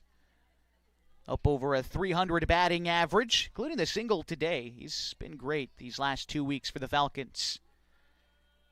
The 1-2 to Trustin. That one misses wide. Count is 2-2. Good pitch to take that time from Trustin. Those outside pitches have been tough to judge today, but lays off that one to run the count even. Here comes the 2-2. Curveball rolled to third base. Up with it is Zyrith. Throw on to first. Takes the first baseman off the bag, and as the tag is applied, the ball pops free, but he came down right on Thomas. And we got to make sure he's okay. That was a tough collision. Someone's hat flew over to second base. I think they came down on Trustin's helmet. And so, yeah, Trustin is definitely safe. He didn't have control of the baseball, so Trustin gets to reach there. I'll be curious how they score that, because I think it'd be a throwing error by the shortstop. So Trustin Thomas reaches on the error, and it brings up Ty Teeters with the runner on and 2 outs. I'm going to wait to see for sure how that winds up. Oh, they're going to call that a single, but it was a tall throw. All right, we'll go with the official score there. We'll call that a base hit for Thomas, and it brings up Ty Teeters. 5th hit of the day for the Falcons. Move over to Thomas. He's back safely. Teeters has been hit by a pitch, and he also flew into a double play.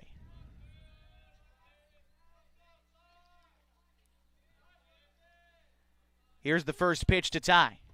Checks his swing on a pitch that missed somewhere. Not exactly sure where. Might have been low. The count is 1-0 to Ty Teeters, and Harley Hoblet is due up next. Hastings takes a look at Thomas at first. And now the 1-0 home. That one is called a strike. Looked further out of the zone than the last one. I think the count should be even, but maybe flip-flop those pitches around. Regardless, Teeters in a 1-1 count. It was back-to-back ground outs, and then Thomas reached on the base hit to extend the inning. We're tied at 1 in the bottom of the 6th of the first game of the Single-A Allegiant State Tournament. Another throw over to first. And again, Thomas is back safely. A 1-1 count is a good count for a hit and run. Teeters has got a solid bat to the ball. Mechanics have run hit and runs today, but with 2 outs, unlikely to see it would be my guess. Here's the 1-1. That one is in the dirt. Nice job by Joe to keep that one in front of him and disallow Thomas from advancing to second. He's put in good work behind the dish today. Count is 2 balls and a strike to Ty Teeters. Teeters a .412 hitter this season for the Falcons. 5 extra base hits, 19 RBIs. Pitch to Ty over the top of that one, a pitch that was out of the zone and low. Count is 2-2 to Teeters.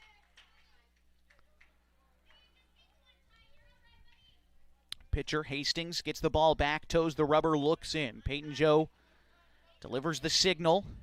Hastings checks the runner at first, now comes set. Not much of a lead for Thomas off the first base bag. The 2-2 comes home. Teeters sends that one down the third base side, but it kicks foul just as the catcher came upon it. And the count will remain 2 balls and 2 strikes to Ty Teeters.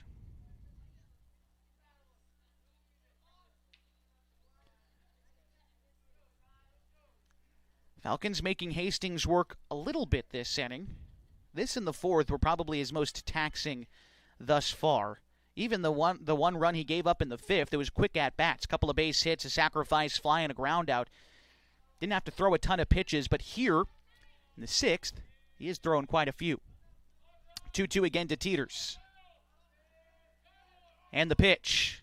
Teeters lifts one deep to the right side, but it's foul, and the count remains 2-2. Like we've said, shallow right field fence, 289 to right, 377 to straightaway center, 312 to left here at Clyde Allen Field. Hastings looks in, gets the 2-2 signal. Checks Thomas at first and again is set. Trying to set down Teeters here. He's trying to find a way aboard. The pitch to Ty. Curveball is fouled off. Nice adjustment by Ty. He was expecting fastball. Held his bat about halfway through the swing just to make sure he got a piece of it to see another. And that's what I'm talking about when I say Ty is good bat control. You like him to lay down a bunt. You like him to fight off a 2-strike pitch. And he did that there. Hastings going to have to come with something different. Here's the 2-2 home. It's a slider. Bounced to third. Up with it is Zyrith. The throw on to first is in time. Nice play by the third baseman to get the Mechanics out of this sixth inning. The Falcons get a 2-out base runner but can't do anything with it. We go to the top of the seventh, still tied at 1 on 104.3, 960 Sports, and MyBasin.com. There's something special about this place. It's more than the quiet mornings and the open skies. It's more than the scenery. It's the people. Around here, people still wave when you pass by. They check in when something's wrong. They show up when it matters. At Sage Credit Union, we're proud to live and work in a region that believes in each other. A place where neighbors lend a hand, small businesses thrive, and generosity runs deep. We believe that being part of a community means giving back to it, not just with dollars, but with time, effort, and heart. That's why our employees earn paid volunteer time. That's why you'll see us at food drives, fundraisers, and the local fair. We show up for our community. This isn't just where we work. This is where we live, where we give, and where we grow. Right here, in the coffee shop, at the fundraiser, and in our local branch. At Sage Credit Union, we've found our people. We'll see you around town.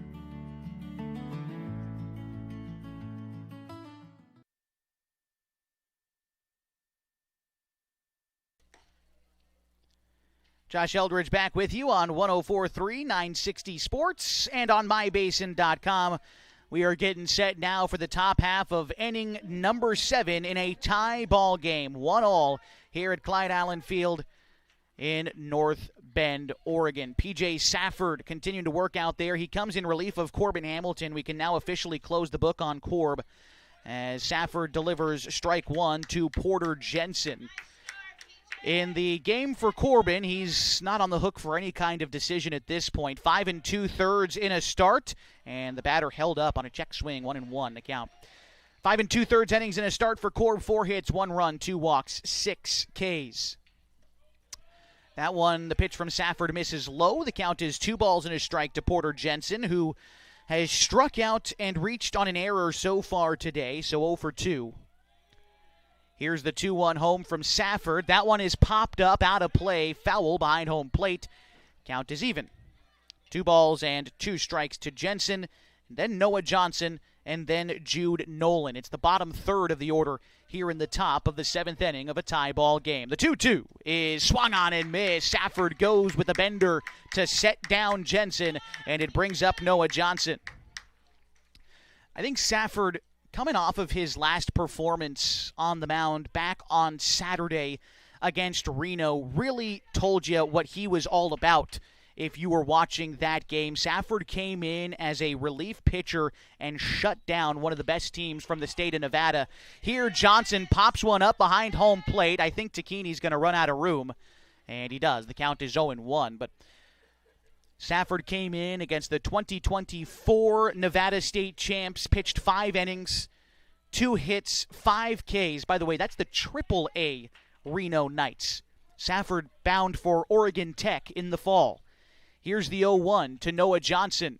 Curveball lifted into the air, deep center field. Hoblet going back, but he makes the catch. And there's 2 outs in the 7th.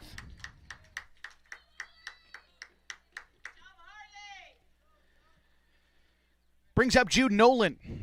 Nolan is 0 for 2 today. He reached on a fielder's choice in the 3rd. He reached on an error in the 5th. Put the ball in play twice today, though. He thinks he's due. Safford trying to set him down. Here's the pitch. It is swung on and missed. Count is 0-1. Safford works quickly out there. Nolan steps in the box. He wasn't really ready to hit before Safford began his motion. And PJ offers up a curveball. It's hit up the middle. Sims up with it in the gap. Throw to first in time. And that's going to do it for the top of the 7th inning. The Falcons a chance to win it in the bottom half next. It's Hoblet, Sims, and Hamilton when we return on 104.3 960 Sports and MyBasin.com.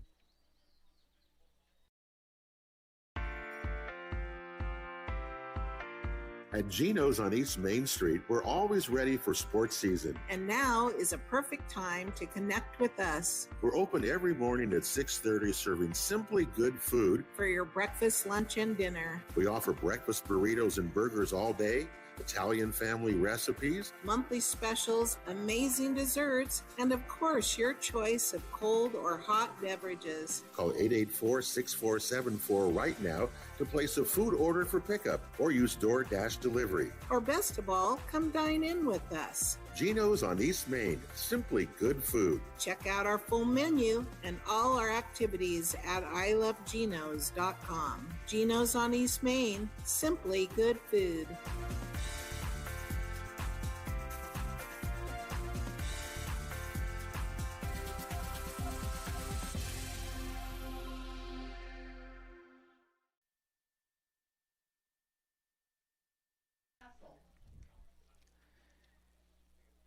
It is the bottom of the 7th inning, and we are tied in the opening game of the Oregon Single-A Legion State Tournament. Harley Hoblet, Carson Sims, and Corbin Hamilton set to go up against the new arm out there for Everett Street. It's Brandon Castle who comes in relief of Oliver Hastings. Hastings pitched 6 innings in a start today. Great pitching by him, by the way. Aside from hitting 4 batters, he was fantastic. 5 hits, 1 run. He walked 1 and struck out 4, and against a Falcons team, which, like I've said, averages over 10 runs per ball game. That's a good start. That's a great start for Hastings. Castle trying to get us to extras.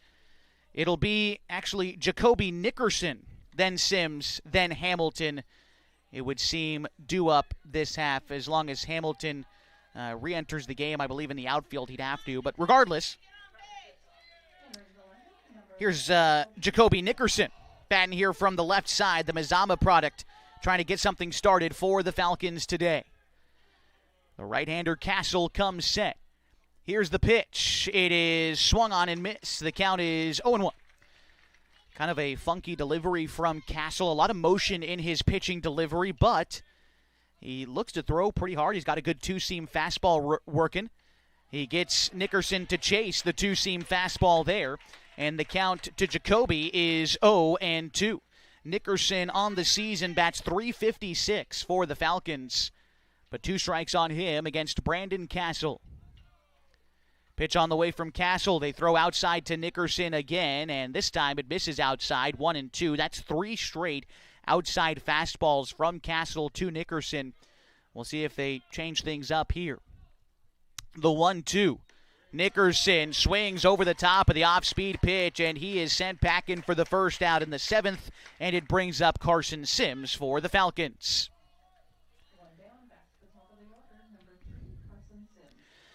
Sims singled in the 5th and would come in and score what stands so far to be the Falcons' only run of the ballgame. Falcons got their run in the bottom of the 5th. Everett Street got their run in the top of the fourth. That pitch misses up to Carson, 1-0.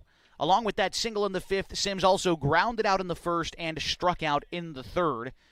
Carson on the season bats .387 for the Falcons. That pitch is going to miss low as well. Sims works ahead now 2-0 with Corbin Hamilton due up next. Set is Castle. And the 2-0. Sims fouls it back into the catcher. Give him a moment to recollect some things, but the count is 2-1. Again, we've talked a lot about how this is game one of the tournament. Lots of baseball still left to be played today. If this game is any indication, it's going to be a fun week here in North Bend. Coming up at noon, it is the Eugene Ole Athletics against West Albany as Sims takes a strike, 2-2. Just a touch off the plate below the knees, but Sims looks at it for strike 2.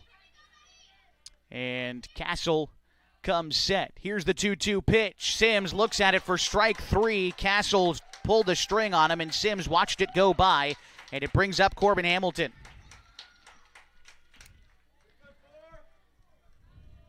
Hamilton, 1 for 3 today. Doubled in the fifth. He's grounded out and flown out as well. Just to give you an idea of the rest of the schedule here at this event, Hamilton, well, we'll have to hold that because Hamilton just sent a ground ball single into center field. A 2-out base knock for the Falcons brings up Jacoby Takini. Coming up later on today, like we said at noon, it's the Ole's taking on West Albany. At 3 o'clock, it's Central Point taking on the LeGrand Legends. Best of luck to the team from Central Point, by the way. I always say this. You're in our league. I want to beat you when we play you, of course. But when we get to the state tournament, I hope that the teams from Area 4 perform well. So good luck to Central Point later on this afternoon at 3. Then at 6 o'clock tonight, Columbia Gorge takes on the host, North Coos. The first pitch to Jacoby Takini misses low, 1-0. We come back with similar game times tomorrow. The loser of this game is back at 9 a.m. The winner of this game plays tomorrow at 3. Here's the 1-0. Hamilton takes off. The throw down is going to beat him. And Hamilton is out trying to steal second, and that ends the 7th inning.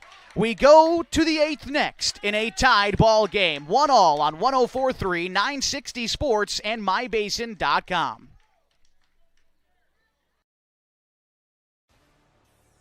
Come on in.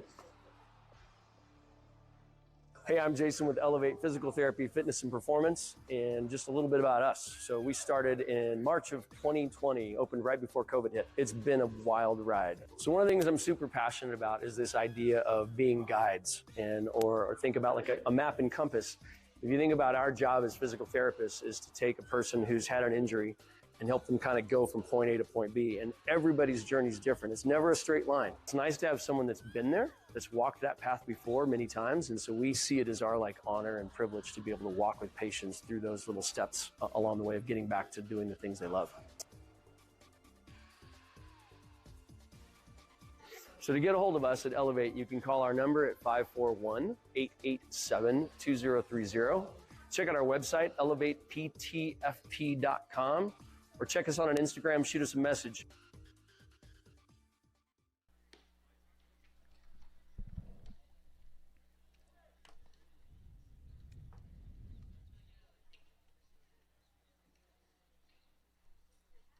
Josh Eldridge back with you as we got extra inning baseball at the Oregon Single A Legion State Tournament on 104.3, 960 Sports, and MyBasin.com. The line score for Everett Street today, 1 run on 4 hits, no errors for Klamath Falls. 1 run on 6 hits, 3 errors today. It's the top of the order for the Mechanics due up against P.J. Safford. Cunningham 0 for 2 today. He's grounded out twice to the first baseman. The batter from the left side watches a curveball drop in for a strike from P.J. Safford. The count is 0-1. Then it's Peyton Joe and Torrin Zereth. That pitch is called a strike as well, off the plate, but like I said, that been given a couple of inches either way today to these pitchers, and so Safford exploits it there to get ahead 0-2. And the pitch is a line drive back up the middle and a base hit for Cunningham to lead off the top of the 8th. Go ahead run on for Everett Street to lead off the inning, and it brings up Peyton Joe.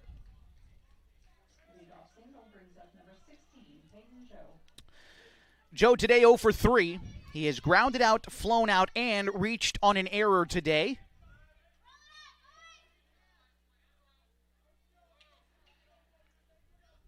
Safford takes a look at the runner at first, Cunningham. He's the left fielder.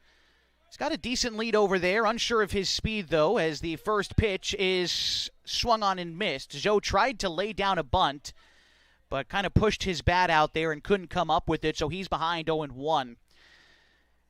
It looks like they're just going to try to bunt him into scoring position and allow the middle of the order to try to clean him up as Joe shows bunt again. Corners come crashing, and that one is laid down in front of the mound. Safford up with it. The throw on to first is high, but Meyer comes down on the bag. And that's how you draw it up if you're the Mechanics. Peyton Joe sacrifices himself. He advances Cunningham into scoring position. And with one out, the middle of the order, led off by Torrin Zyrith, trying to drive in that go-ahead run in the top of the 8th inning. Zyrith is 1 for 3 today. Grounded out in the first, singled in the 4th, struck out in the 5th. Safford, after taking long pause, comes set, delivers a pitch, swung on and missed. Count is 0-1. Fans here treated with a fantastic opening game to this tournament. The teams that are set to play next have rolled into the stadium as well. The Olies and West Albany taking part in watching this great game as well. The 0-1 popped up foul. Count is 0-2 to Torrin Zyrith. Jimmy Tillis is on deck for the Mechanics. One out in the inning. Cunningham at second. Go-ahead run. Tied at 1, top of the 8th. Safford gets the sign from Jacoby Tacchini. And here's the 0-2. It's going to miss outside. 1-2. Safford trying to get Zyrith to chase that one, but unable to. Count is a ball and 2 strikes.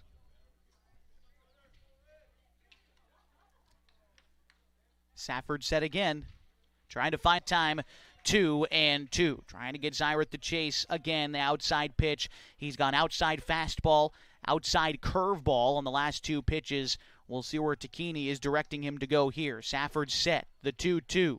It's on its way home. He goes curveball outside again and misses again. After working ahead 0-2, Safford falls behind Zyrith 3-2. Big pitch on the way with Jimmy Tillis due up next for the Mechanics. Set is Safford. Here comes the 3-2. That one is chopped foul. And so Safford's going to have to find that fastball again. That was 3 straight outside misses. Then he goes inside with the heat, and Zyrith still able to get a piece of it. Good at bat brewing here.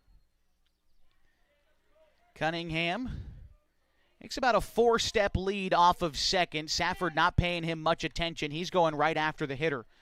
The pitch home. Curveball hit high, deep to left center field. That one is caught by Hoblet in the gap. Had to go a long way to rein that one in, but Harley Hoblet makes a run-saving catch in the gap. There's 2 gone in the 8th, and it brings up Jimmy Tillis.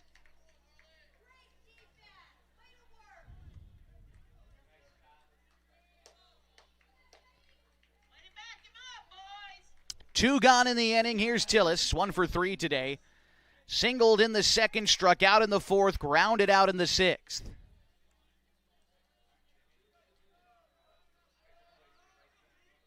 Safford looking in, comes set.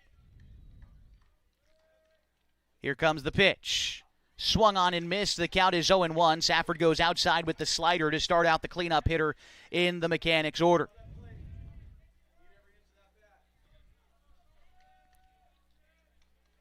On deck is Frederick if we get there. Here's the pitch from Safford, looked at for strike 2. A nice bender over the heart of the plate. Safford, after the leadoff single, trying to get out of this inning and just needs one more big pitch to do it. Safford set. Here it comes. The 0-2, looked at for ball 1. Just off the outside part of the plate.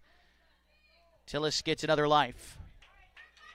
Teeters, the second baseman, trying to keep Cunningham close. He's still about 5 steps off the bag. Safford pays no attention, wants to go home with it, and gets the swing and the miss. On strike 3, a leadoff single left him stranded, and the Falcons have got Takini, Meyer, and Takini due up in the bottom of the 8th. We'll be back on 104.3 960 Sports and MyBasin.com.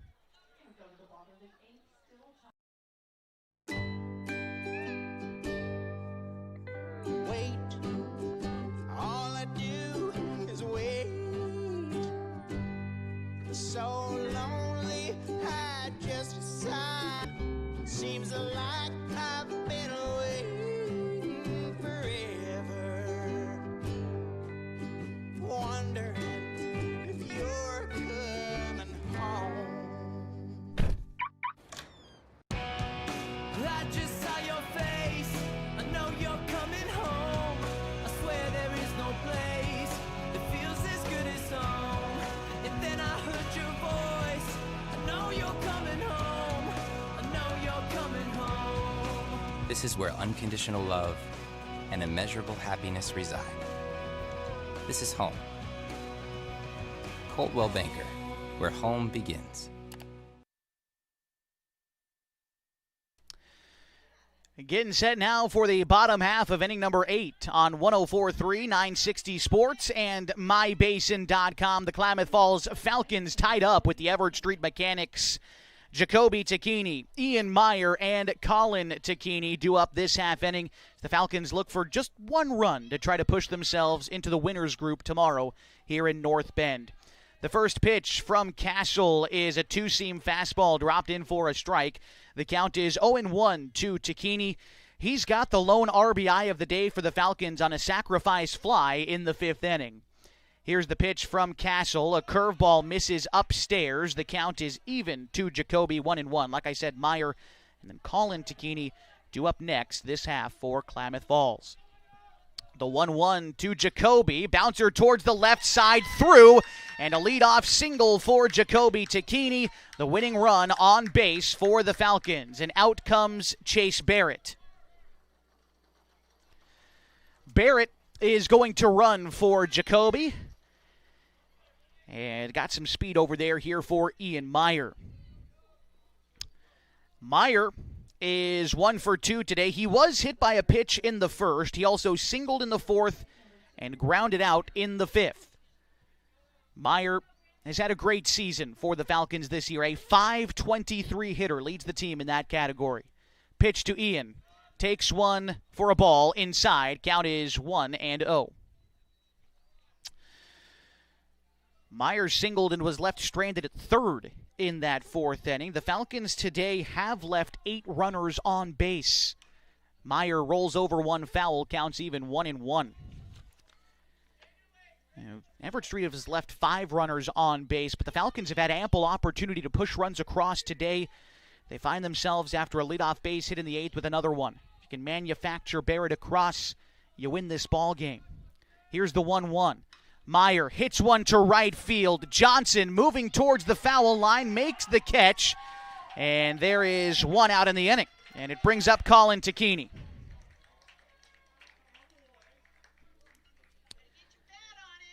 Colin today 0 for 2. He struck out in the 1st, walked in the 4th, grounded out in the 6th.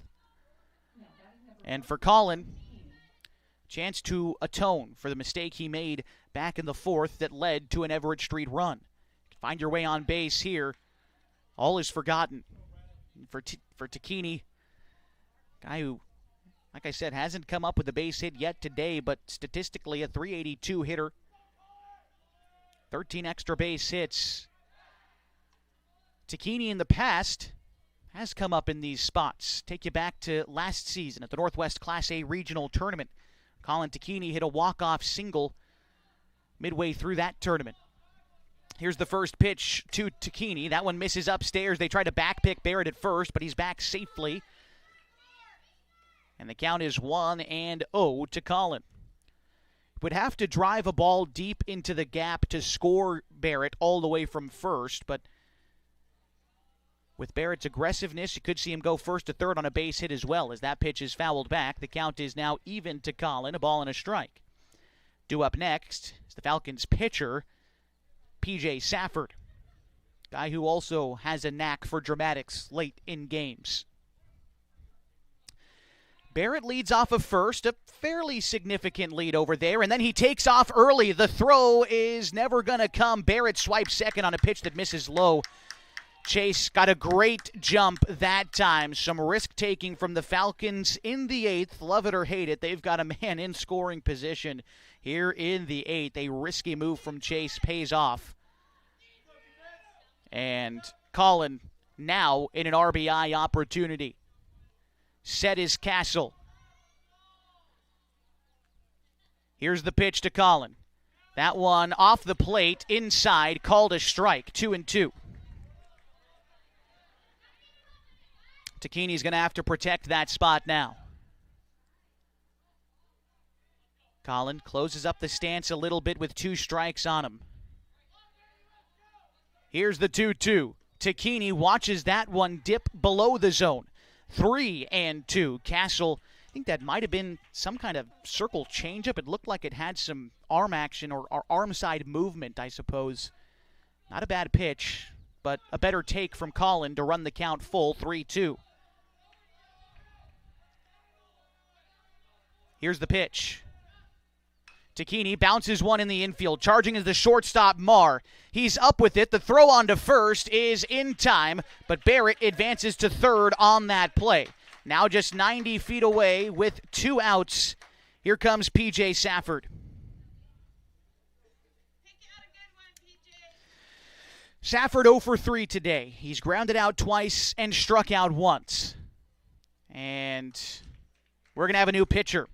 We'll step aside for 60 seconds, give the new arm some time to warm up ahead of his at-bat against P.J. Safford, the winning run 90 feet away here in this one. We'll be back on 104.3 960 Sports and mybasin.com. There's something special about this place. It's more than the quiet mornings and the open skies. It's more than the scenery. It's the people. Around here, people still wave when you pass by. They check in when something's wrong. They show up when it matters. At Sage Credit Union, we're proud to live and work in a region that believes in each other. A place where neighbors lend a hand, small businesses thrive, and generosity runs deep.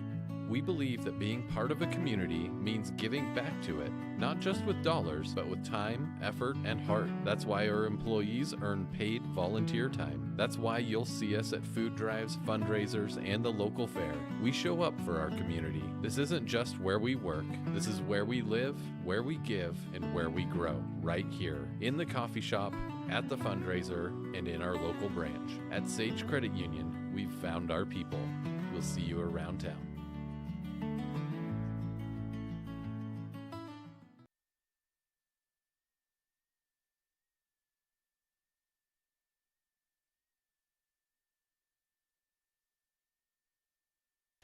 Noah Johnson in the game for the Portland Everett Street Mechanics as they look to just retire Safford and move this game on to the top of the 9th inning. We're in the bottom of the 8th of a tied ball game, 1-1.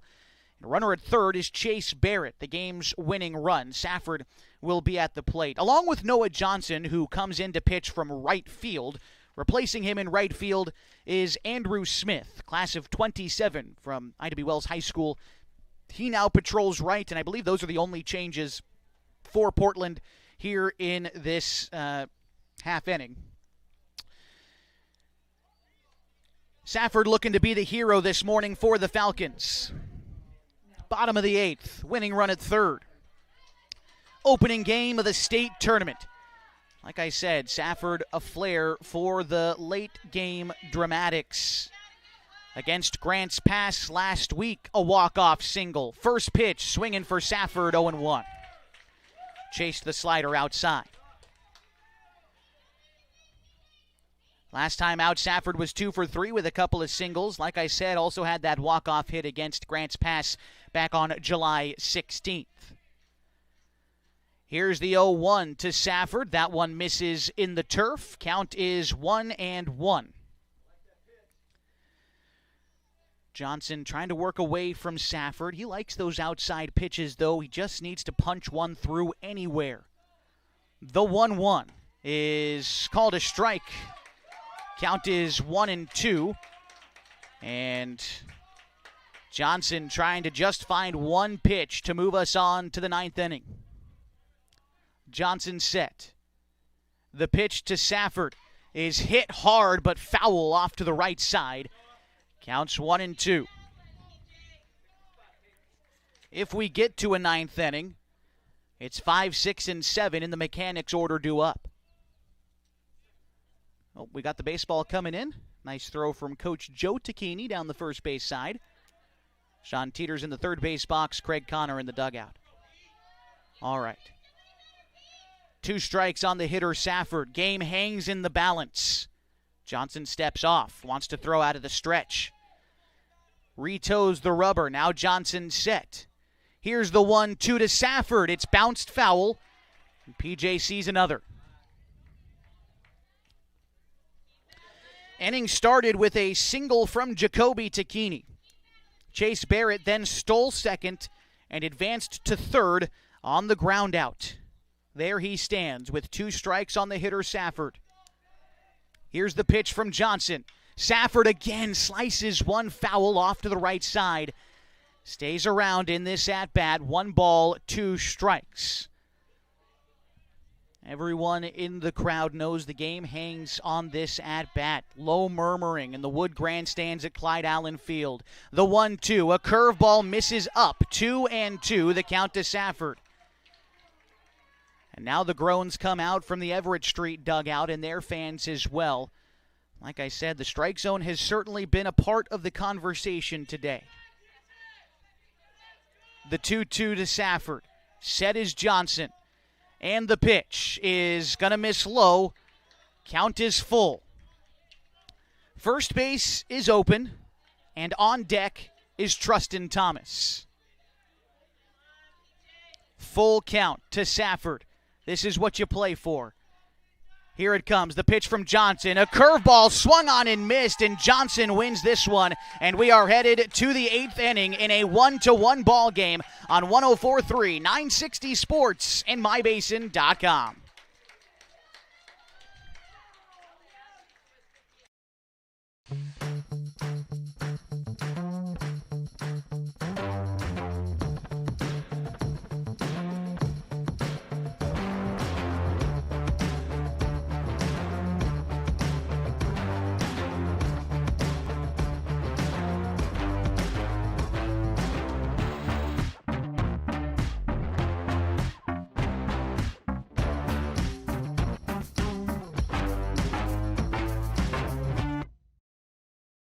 The Klamath Basin is beautiful, from shimmering Klamath Lake to rich farmlands to the historic downtown. And with an average of over 300 days of sunshine every year, the Klamath Basin is a great place to be. We here at Basin Media Active have been supporting this community for many years, keeping it entertained and informed with friendly faces and familiar voices. You can stay up to date with the latest news, weather, stream live local sports, and check out our community calendar, all on our website, mybasin.com. And you can download our app for free in your app store right now. Basin Media Active, local community engaged.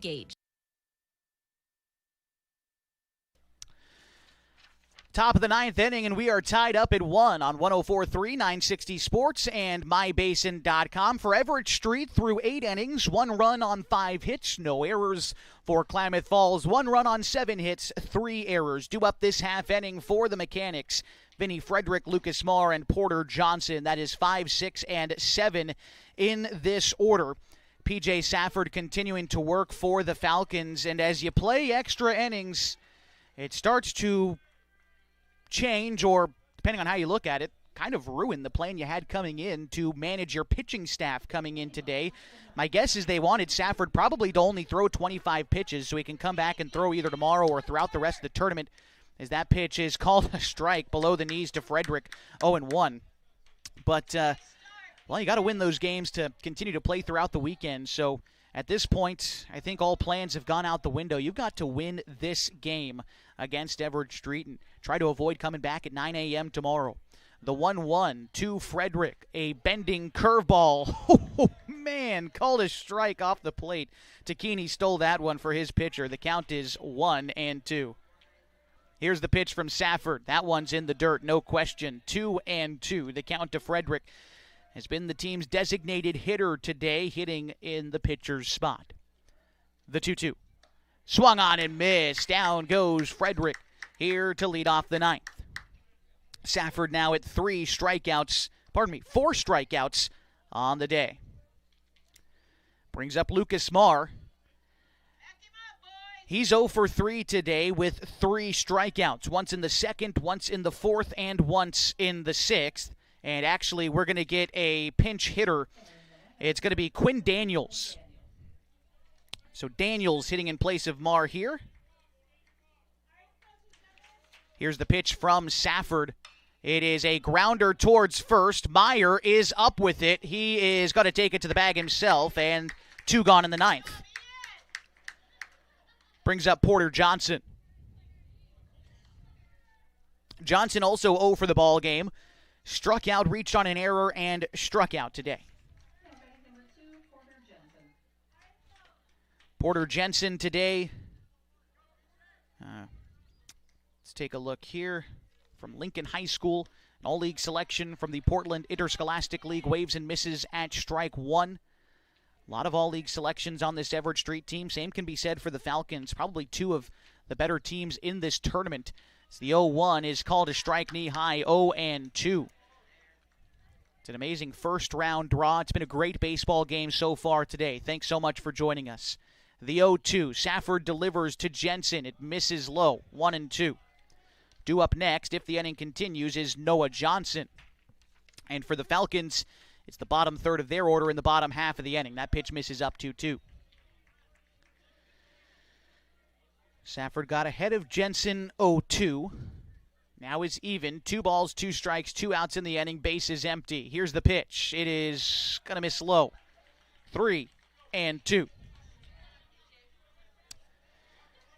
Want to avoid any traffic on the base paths here. Safford knows as much from the windup. The 3-2, a curveball misses high, and a 2-out walk delivered to Porter Jensen brings up Noah Johnson.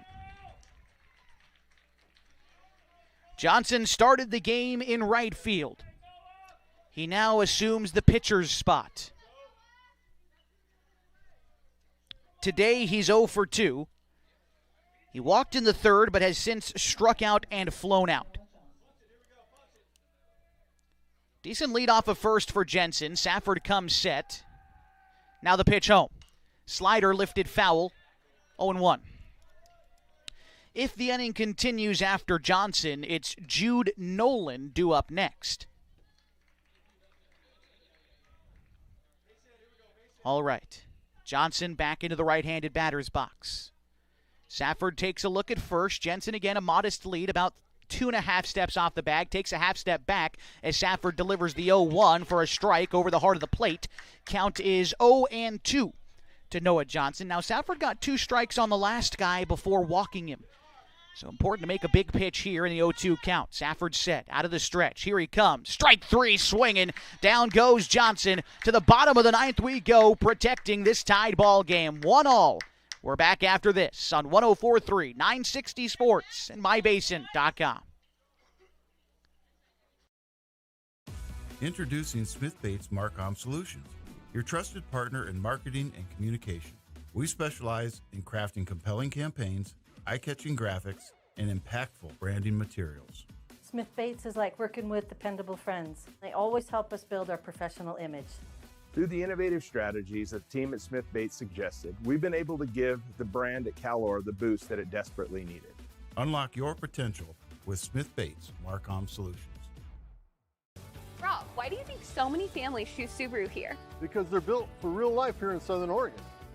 All-wheel drive, safety, and room for everything from kids to camping gear. And we've got Subarus in stock, ready to go when you are. Plus, we're locally owned and deeply involved in the community. When you buy from us, you buy from a dealership that supports Klamath Falls. Stop by and say hi. Friendly, local, and easy to work with. That's us at Klamath Falls Subaru, right on Washburn Way.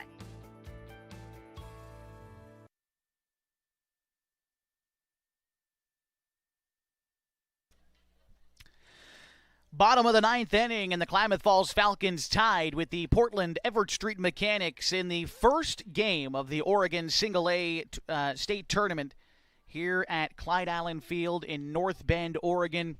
Crowd is starting to file in. We've got not only our Falcons and Mechanics fans in attendance, but the Eugene and West Albany fans are starting to file in too. And however this game ends, it's going to be an exciting one. Right now, the Falcons in the bottom of the ninth, a chance to walk it off if they can manufacture a run. It's the bottom third of their order. Trustin Thomas, Ty Teeters, and Harley Hoblet. Thomas has singled twice today, 2 for 2 in the ball game. This is his first look, though, at Noah Johnson. And it's a ball. The count is 1-0.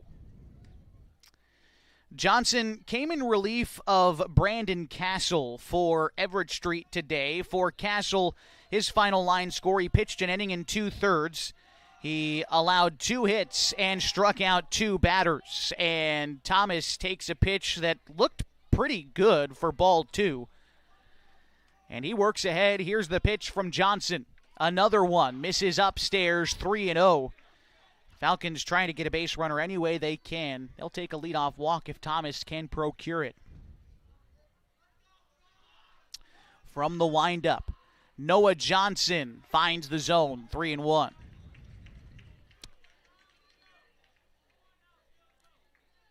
Thomas has been left stranded each time. He got as far as second in the second inning. Here he waves and misses at a pitch on the inside part. Count is 3-2.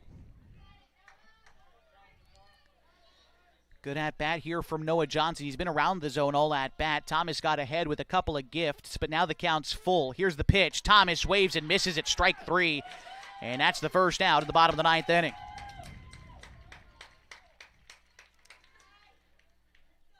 Brings up Ty Teeters. He's 0 for 2 today. Ty hit into a double play in the 4th. He also grounded out in the 6th to go along with being hit by a pitch in the second inning. Johnson delivers from the windup, a curveball. Oh, man. That one misses, I think, upstairs. The count is 1-0. The Falcons are taking these hanging curveballs because they're being called balls today, but I think they also might be able to drive a couple of those if they get a hold of them. The count is now 1-1 after Teeters fouls back the fastball. There you can see Harley Hoblet retrieving said foul ball. If you're watching on our video stream today, he's due up next. Here's the 1-1 pitch. Slider misses. Oh, goodness. In the zone, 1-2. Oh, boy. Here's the pitch to Teeters. That one missed away. Counts 2-2. Like I said, the pitchers have been given east and west today, but the umpire's taken away north and south from him in that strike zone. The 2-2 swung on and missed. Outside fastball, good pitch. 2 gone in the inning. And it brings up Harley Hoblet.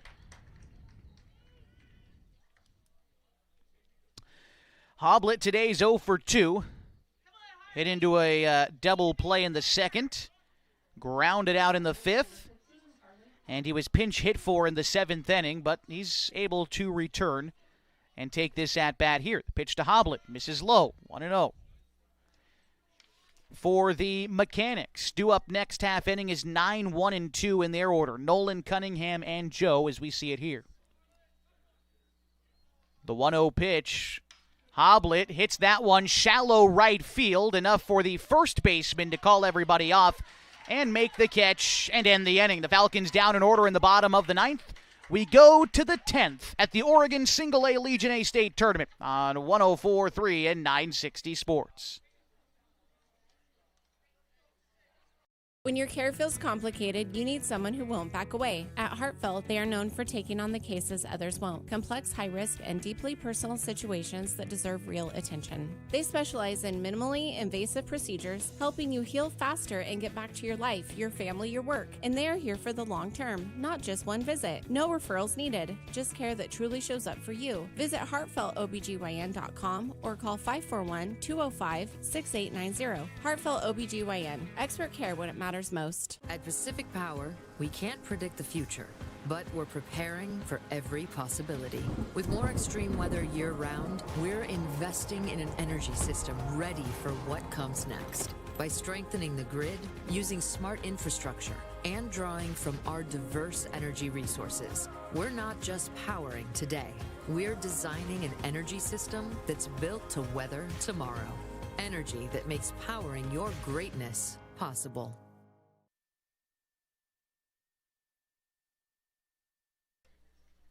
Top half of the 10th inning on 104.3 960 Sports and MyBasin.com. My name is Josh Eldridge. Thanks for joining us for a sunny morning from the Oregon coast. We've had some great baseball throughout today so far, and what's crazy is, like I've said, this is only the first game of the tournament. Still 3 more games left to go today, 4 more tomorrow, tally up to 13, potentially 14 for the whole tournament.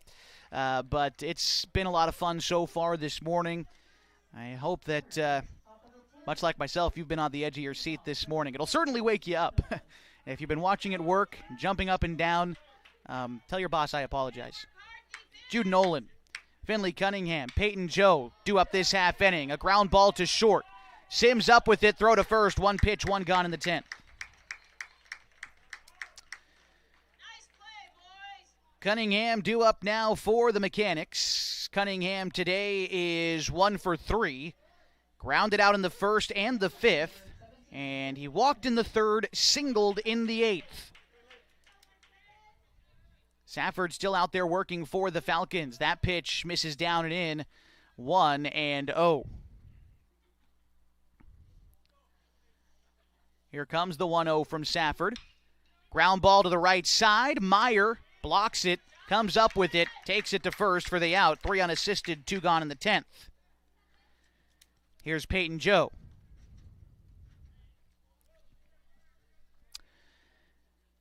Joe today is 0 for 3, and he laid down a sacrifice bunt in the 8th inning. Also reached on an error in the 5th. But with 2 gone here in this inning, that's with the bases empty. Pitch from Safford. Curveball. Misses. 1-0. If the inning continues, it's Torrin Zereth due up next. And Craig Connor comes on out, has a chat with P.J. Safford. Let's go ahead and check the pitch count for P.J. And that is 44. And so they're going to pull him there at 44 pitches. And we've got Colby Medeiros coming out of the Falcons bullpen. We'll step aside on 104.3 960 Sports and MyBasin.com.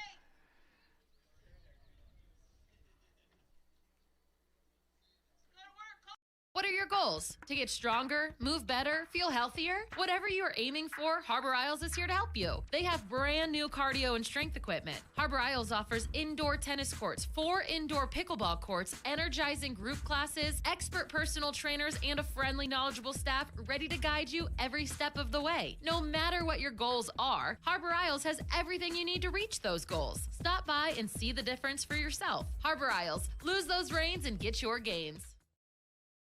Are you an enthusiastic sports fan? Want to have fun and get in on the action? Heck yes, that'd be awesome. Have great attention to detail? Want to stay active? Definitely. Want to give back to the student athletes in your community? Obviously, yes. Then you'd make an excellent high school sports official. We need more officials in Oregon, because with no high school officials, there are no high school sports. Sign up today at highschoolofficials.com.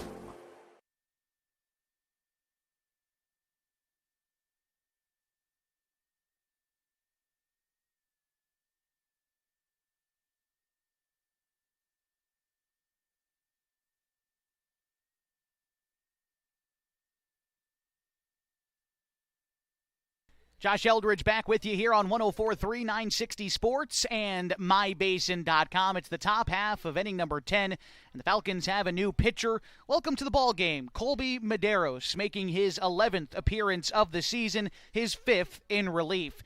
He has a 7-0 record coming into play today, and in 42 2/3 innings pitched, he's only allowed 3 runs, good for an ERA of .492.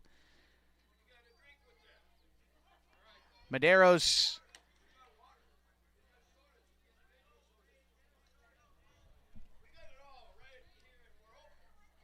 Oh, he's selling concessions. I thought the gentleman was out there yelling, "Who needs water?" I thought, I have a water up here. I'll give it to you. But he's selling water. Concessions are open here at North Bend. It's a 1-1 count to Peyton Joe as Medeiros takes over midway through this at-bat. Safford was taken out of the game at 44 pitches in concerns of keeping him eligible later on in the tournament. Counts now 2-1.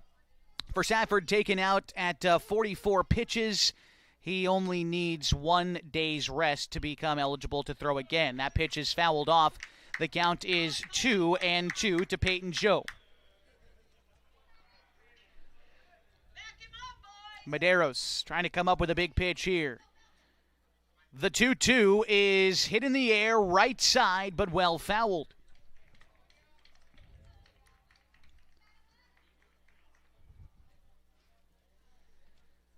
Digging back in is Joe. And now the pitch. The 2-2 misses upstairs, counts full, 3-2. Medeiros just needing this one out to send this one to the bottom of the 10th. Due up in the bottom of the 10th for the Falcons is the top of their order. Here's the 3-2. It is a slow roller down the third base line, but fortunately for the Falcons, it kicks foul. And we'll do it again. 3 balls and 2 strikes.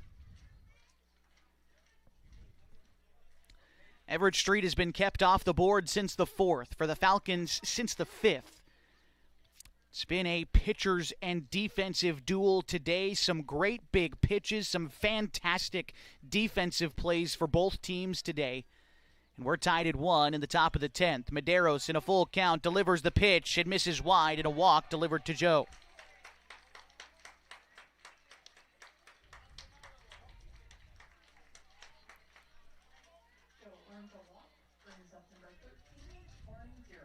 Torrin Zereth due up now. He's 1 for 4 today. Did we get a courtesy runner out there? I believe we did.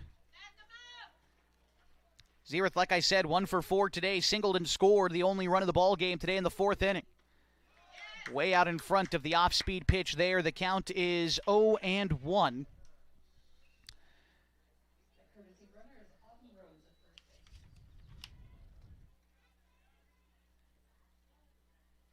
Auden Rose at first base there running as the 0-1 pitch.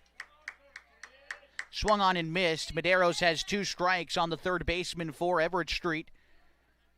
Had 2 strikes on the previous hitter, too, before offering up a walk. Medeiros looking to make the ever-important strike 3 pitch here. Comes set, delivers, finds it, rung him up on a pitch way off the plate. Medeiros has that one gift-wrapped for him to get out of the 10th inning. We'll be back with the bottom half next on MyBasin.com.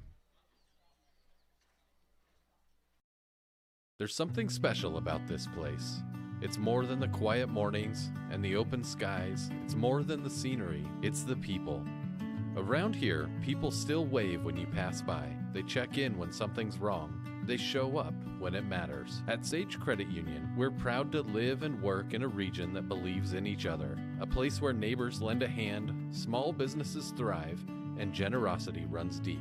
We believe that being part of a community means giving back to it, not just with dollars, but with time, effort, and heart. That's why our employees earn paid volunteer time. That's why you'll see us at food drives, fundraisers, and the local fair. We show up for our community. This isn't just where we work. This is where we live, where we give, and where we grow. Right here, in the coffee shop, at the fundraiser, and in our local branch. At Sage Credit Union, we've found our people. We'll see you around town.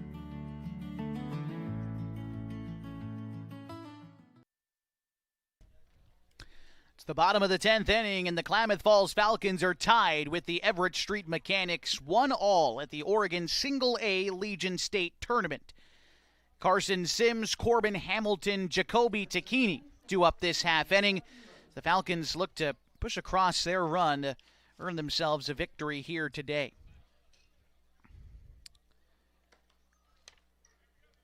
Let's see.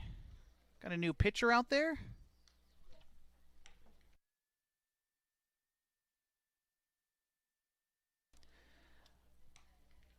Auden Rose, the new pitcher, into the game for Everett Street. Had him as 31 on my roster, so we'll make that change. Number 29 is what he's wearing today for Everett Street. Auden Rose, class of 27 from Lincoln High School. Helped Lincoln to a runner-up finish in the PIL this year, a 19-10 overall record. And it propelled Lincoln into the 6A postseason. Lincoln, for their postseason bid, was eliminated in the round of 16 by Tualatin, the 2 seed, 8-1. Sims digs in here, 1 for 4 today, singled and scored. The only run for the Falcons so far in the 5th inning. Sims looks to lay down a bunt. It's laid down well down the third base side, but it just winds up foul. And the count is 0-1 to Sims. Not a bad idea, trying to play some small ball. Like we said, the Falcons figured out a way to win a game with the small ball back on Sunday against Central Point. Now, they won that game 11-0, but they did play small ball through quite a bit of the middle part of that ball game and scored quite a few runs. And so we know they can do it. And here late in a state tournament game, seemingly they must. Here's the 0-1 to Sims. It misses wide, counts even. After Sims, it's Hamilton. Top third of the order has got 3 hits today, 1 each between these 3 guys. Trying to get any of them on base here. The 1-1 to Sims is a bouncer to the left side and caught by Meyer in the dugout. Not a bad play there by Ian Meyer. Counts 1-2. All right, back to baseball. Counts 1-2 to Sims. Here's the pitch from Auden Rose. Curveball misses up. 2-2. Rose is the 4th pitcher that the Mechanics have used in this ballgame. Falcons have used 3 arms today. Here's the 2-2 home. And that one bounces. A full count on Carson. 3-2. For Noah Johnson, who exited the game after 1 1/3 innings pitched. No runs, no hits. 3 Ks for Johnson. And the 3-2 home to Sims is a bouncer towards the third base side. It is a fair ball. The throw to first is a wild one. Sims is going to reach to lead off the 10th inning. A tough ball to field from Zyrith. He threw it over the head of the first baseman. They got tangled up on each other, so Sims is going to stay at first. But now it brings up Corbin Hamilton with a leadoff runner on in the bottom of the 10th inning. Leadoff single for Sims, and Hamilton is 2 for 4 today. Doubled in the 5th, singled in the 7th. Here's the pitch. He looks to bunt, lays one down just past the pitcher. Up with it is Zyrith. The throw on to first is in time, but they move Sims into scoring position with just 1 out. Hamilton doing his job and moving the runner into scoring position.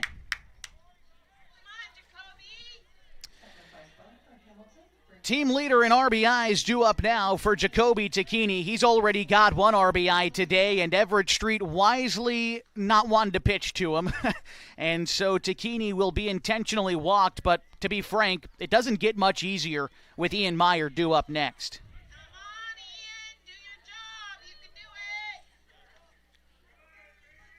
You know, for the past 2 weeks, I've been seeing Ian Meyer before each of these games, and I've called Ian's games for now 4 seasons. He's been a varsity player for some time, and Meyer tells me, Josh, why not us? He tells me that whenever I see him. So, Meyer, why not you, big kid? Let's see you get it done right here. The first pitch to Meyer. Ground ball to shortstop. Up with it is Marr. Throw to second for 1. At first, Meyer beats it out! Beats out the throw to first. Sims to third. Meyer safe on the fielder's choice. And it brings up Colin Tacchini. Called him out at second, so yes. So Barrett is out at second. Inning continues for Colin Tacchini. And now we've got a conference between the infield for Everett Street after Meyer beat out the back end of that fielder's choice. Would have felt awful if I teed him up with all that information to ground into a double play, but he saved my behind, I guess. 2 outs in the inning. Takini still looking for his first hit of the day. He has grounded out twice, walked once, and struck out once. Just needs to punch one through here, and the Falcons will be Game 1 winners here in North Bend. They've got a runner to third in the 8th inning as well. Weren't able to cash in then. Here's the first pitch to Colin. First pitch taken for a ball low. 1-0. Meyer at first, Sims at third. 1-0 the count from Auden Rose. Here's the 1-0. Takini hits one into the gap, right center field. The Falcons win Game 1 here at the state tournament. A walk-off single for Colin Takini as he's mobbed down the first base side. 2-1 the final. Back in 2 minutes on mybasin.com.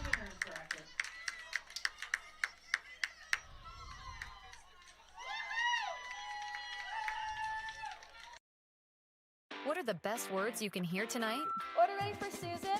And if you hear those words at Abby's, you know it's going to be a legendary meal. Your pizza is loaded with toppings to the edge, premium ingredients, and real cheese. Yeah, baby. Gather with friends, play some video games, and watch the big game on TV. That's made Abby's a legendary pizza tradition for generations. And when you're ready to hear those magic words, Tom, your order's ready. You know where to go. You're always welcome at Abby's. There's something special about this place. It's more than the quiet mornings and the open skies. It's more than the scenery. It's the people. Around here, people still wave when you pass by. They check in when something's wrong. They show up when it matters. At Sage Credit Union, we're proud to live and work in a region that believes in each other. A place where neighbors lend a hand, small businesses thrive, and generosity runs deep. We believe that being part of a community means giving back to it, not just with dollars, but with time, effort, and heart. That's why our employees earn paid volunteer time. That's why you'll see us at food drives, fundraisers, and the local fair. We show up for our community. This isn't just where we work. This is where we live, where we give, and where we grow. Right here, in the coffee shop, at the fundraiser, and in our local branch. At Sage Credit Union, we've found our people. We'll see you around town. At Pacific Power, we can't predict the future, but we're preparing for every possibility. With more extreme weather year-round, we're investing in an energy system ready for what comes next. By strengthening the grid, using smart infrastructure, and drawing from our diverse energy resources, we're not just powering today. We're designing an energy system that's built to weather tomorrow. Energy that makes powering your greatness possible.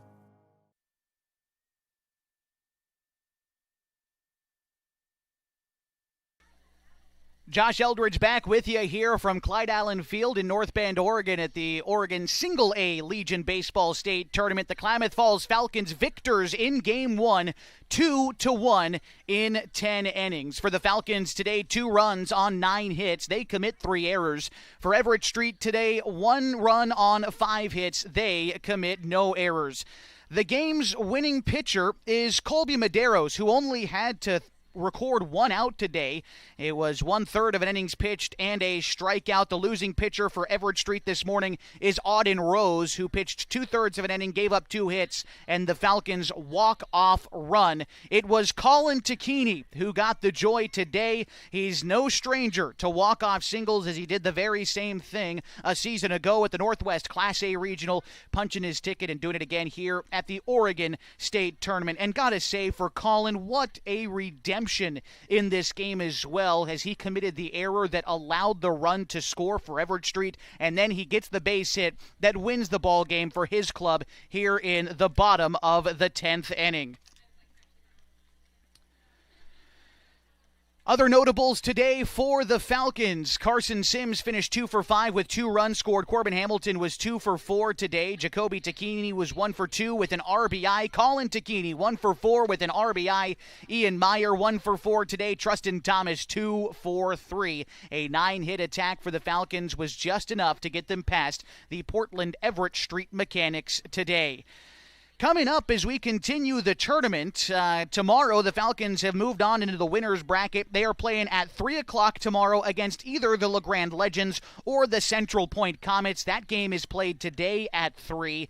The Everett Street Mechanics are back tomorrow at 9 a.m. They will play the loser of LeGrand and Central Point in an elimination game tomorrow at 9. The Falcons right now can take a deep breath. I think in that commercial break, I took my first deep breath in about 2.5 hours. Hopefully you did too, and hopefully you enjoyed our coverage of the Oregon Single A State Tournament here in North Bend High School. This about does it for us for now, though. Want to thank everybody involved with making today's broadcast possible. Both head coaches for Portland, Jeremy Shetler, for our Falcons, of course, Mr. Sean Teeters.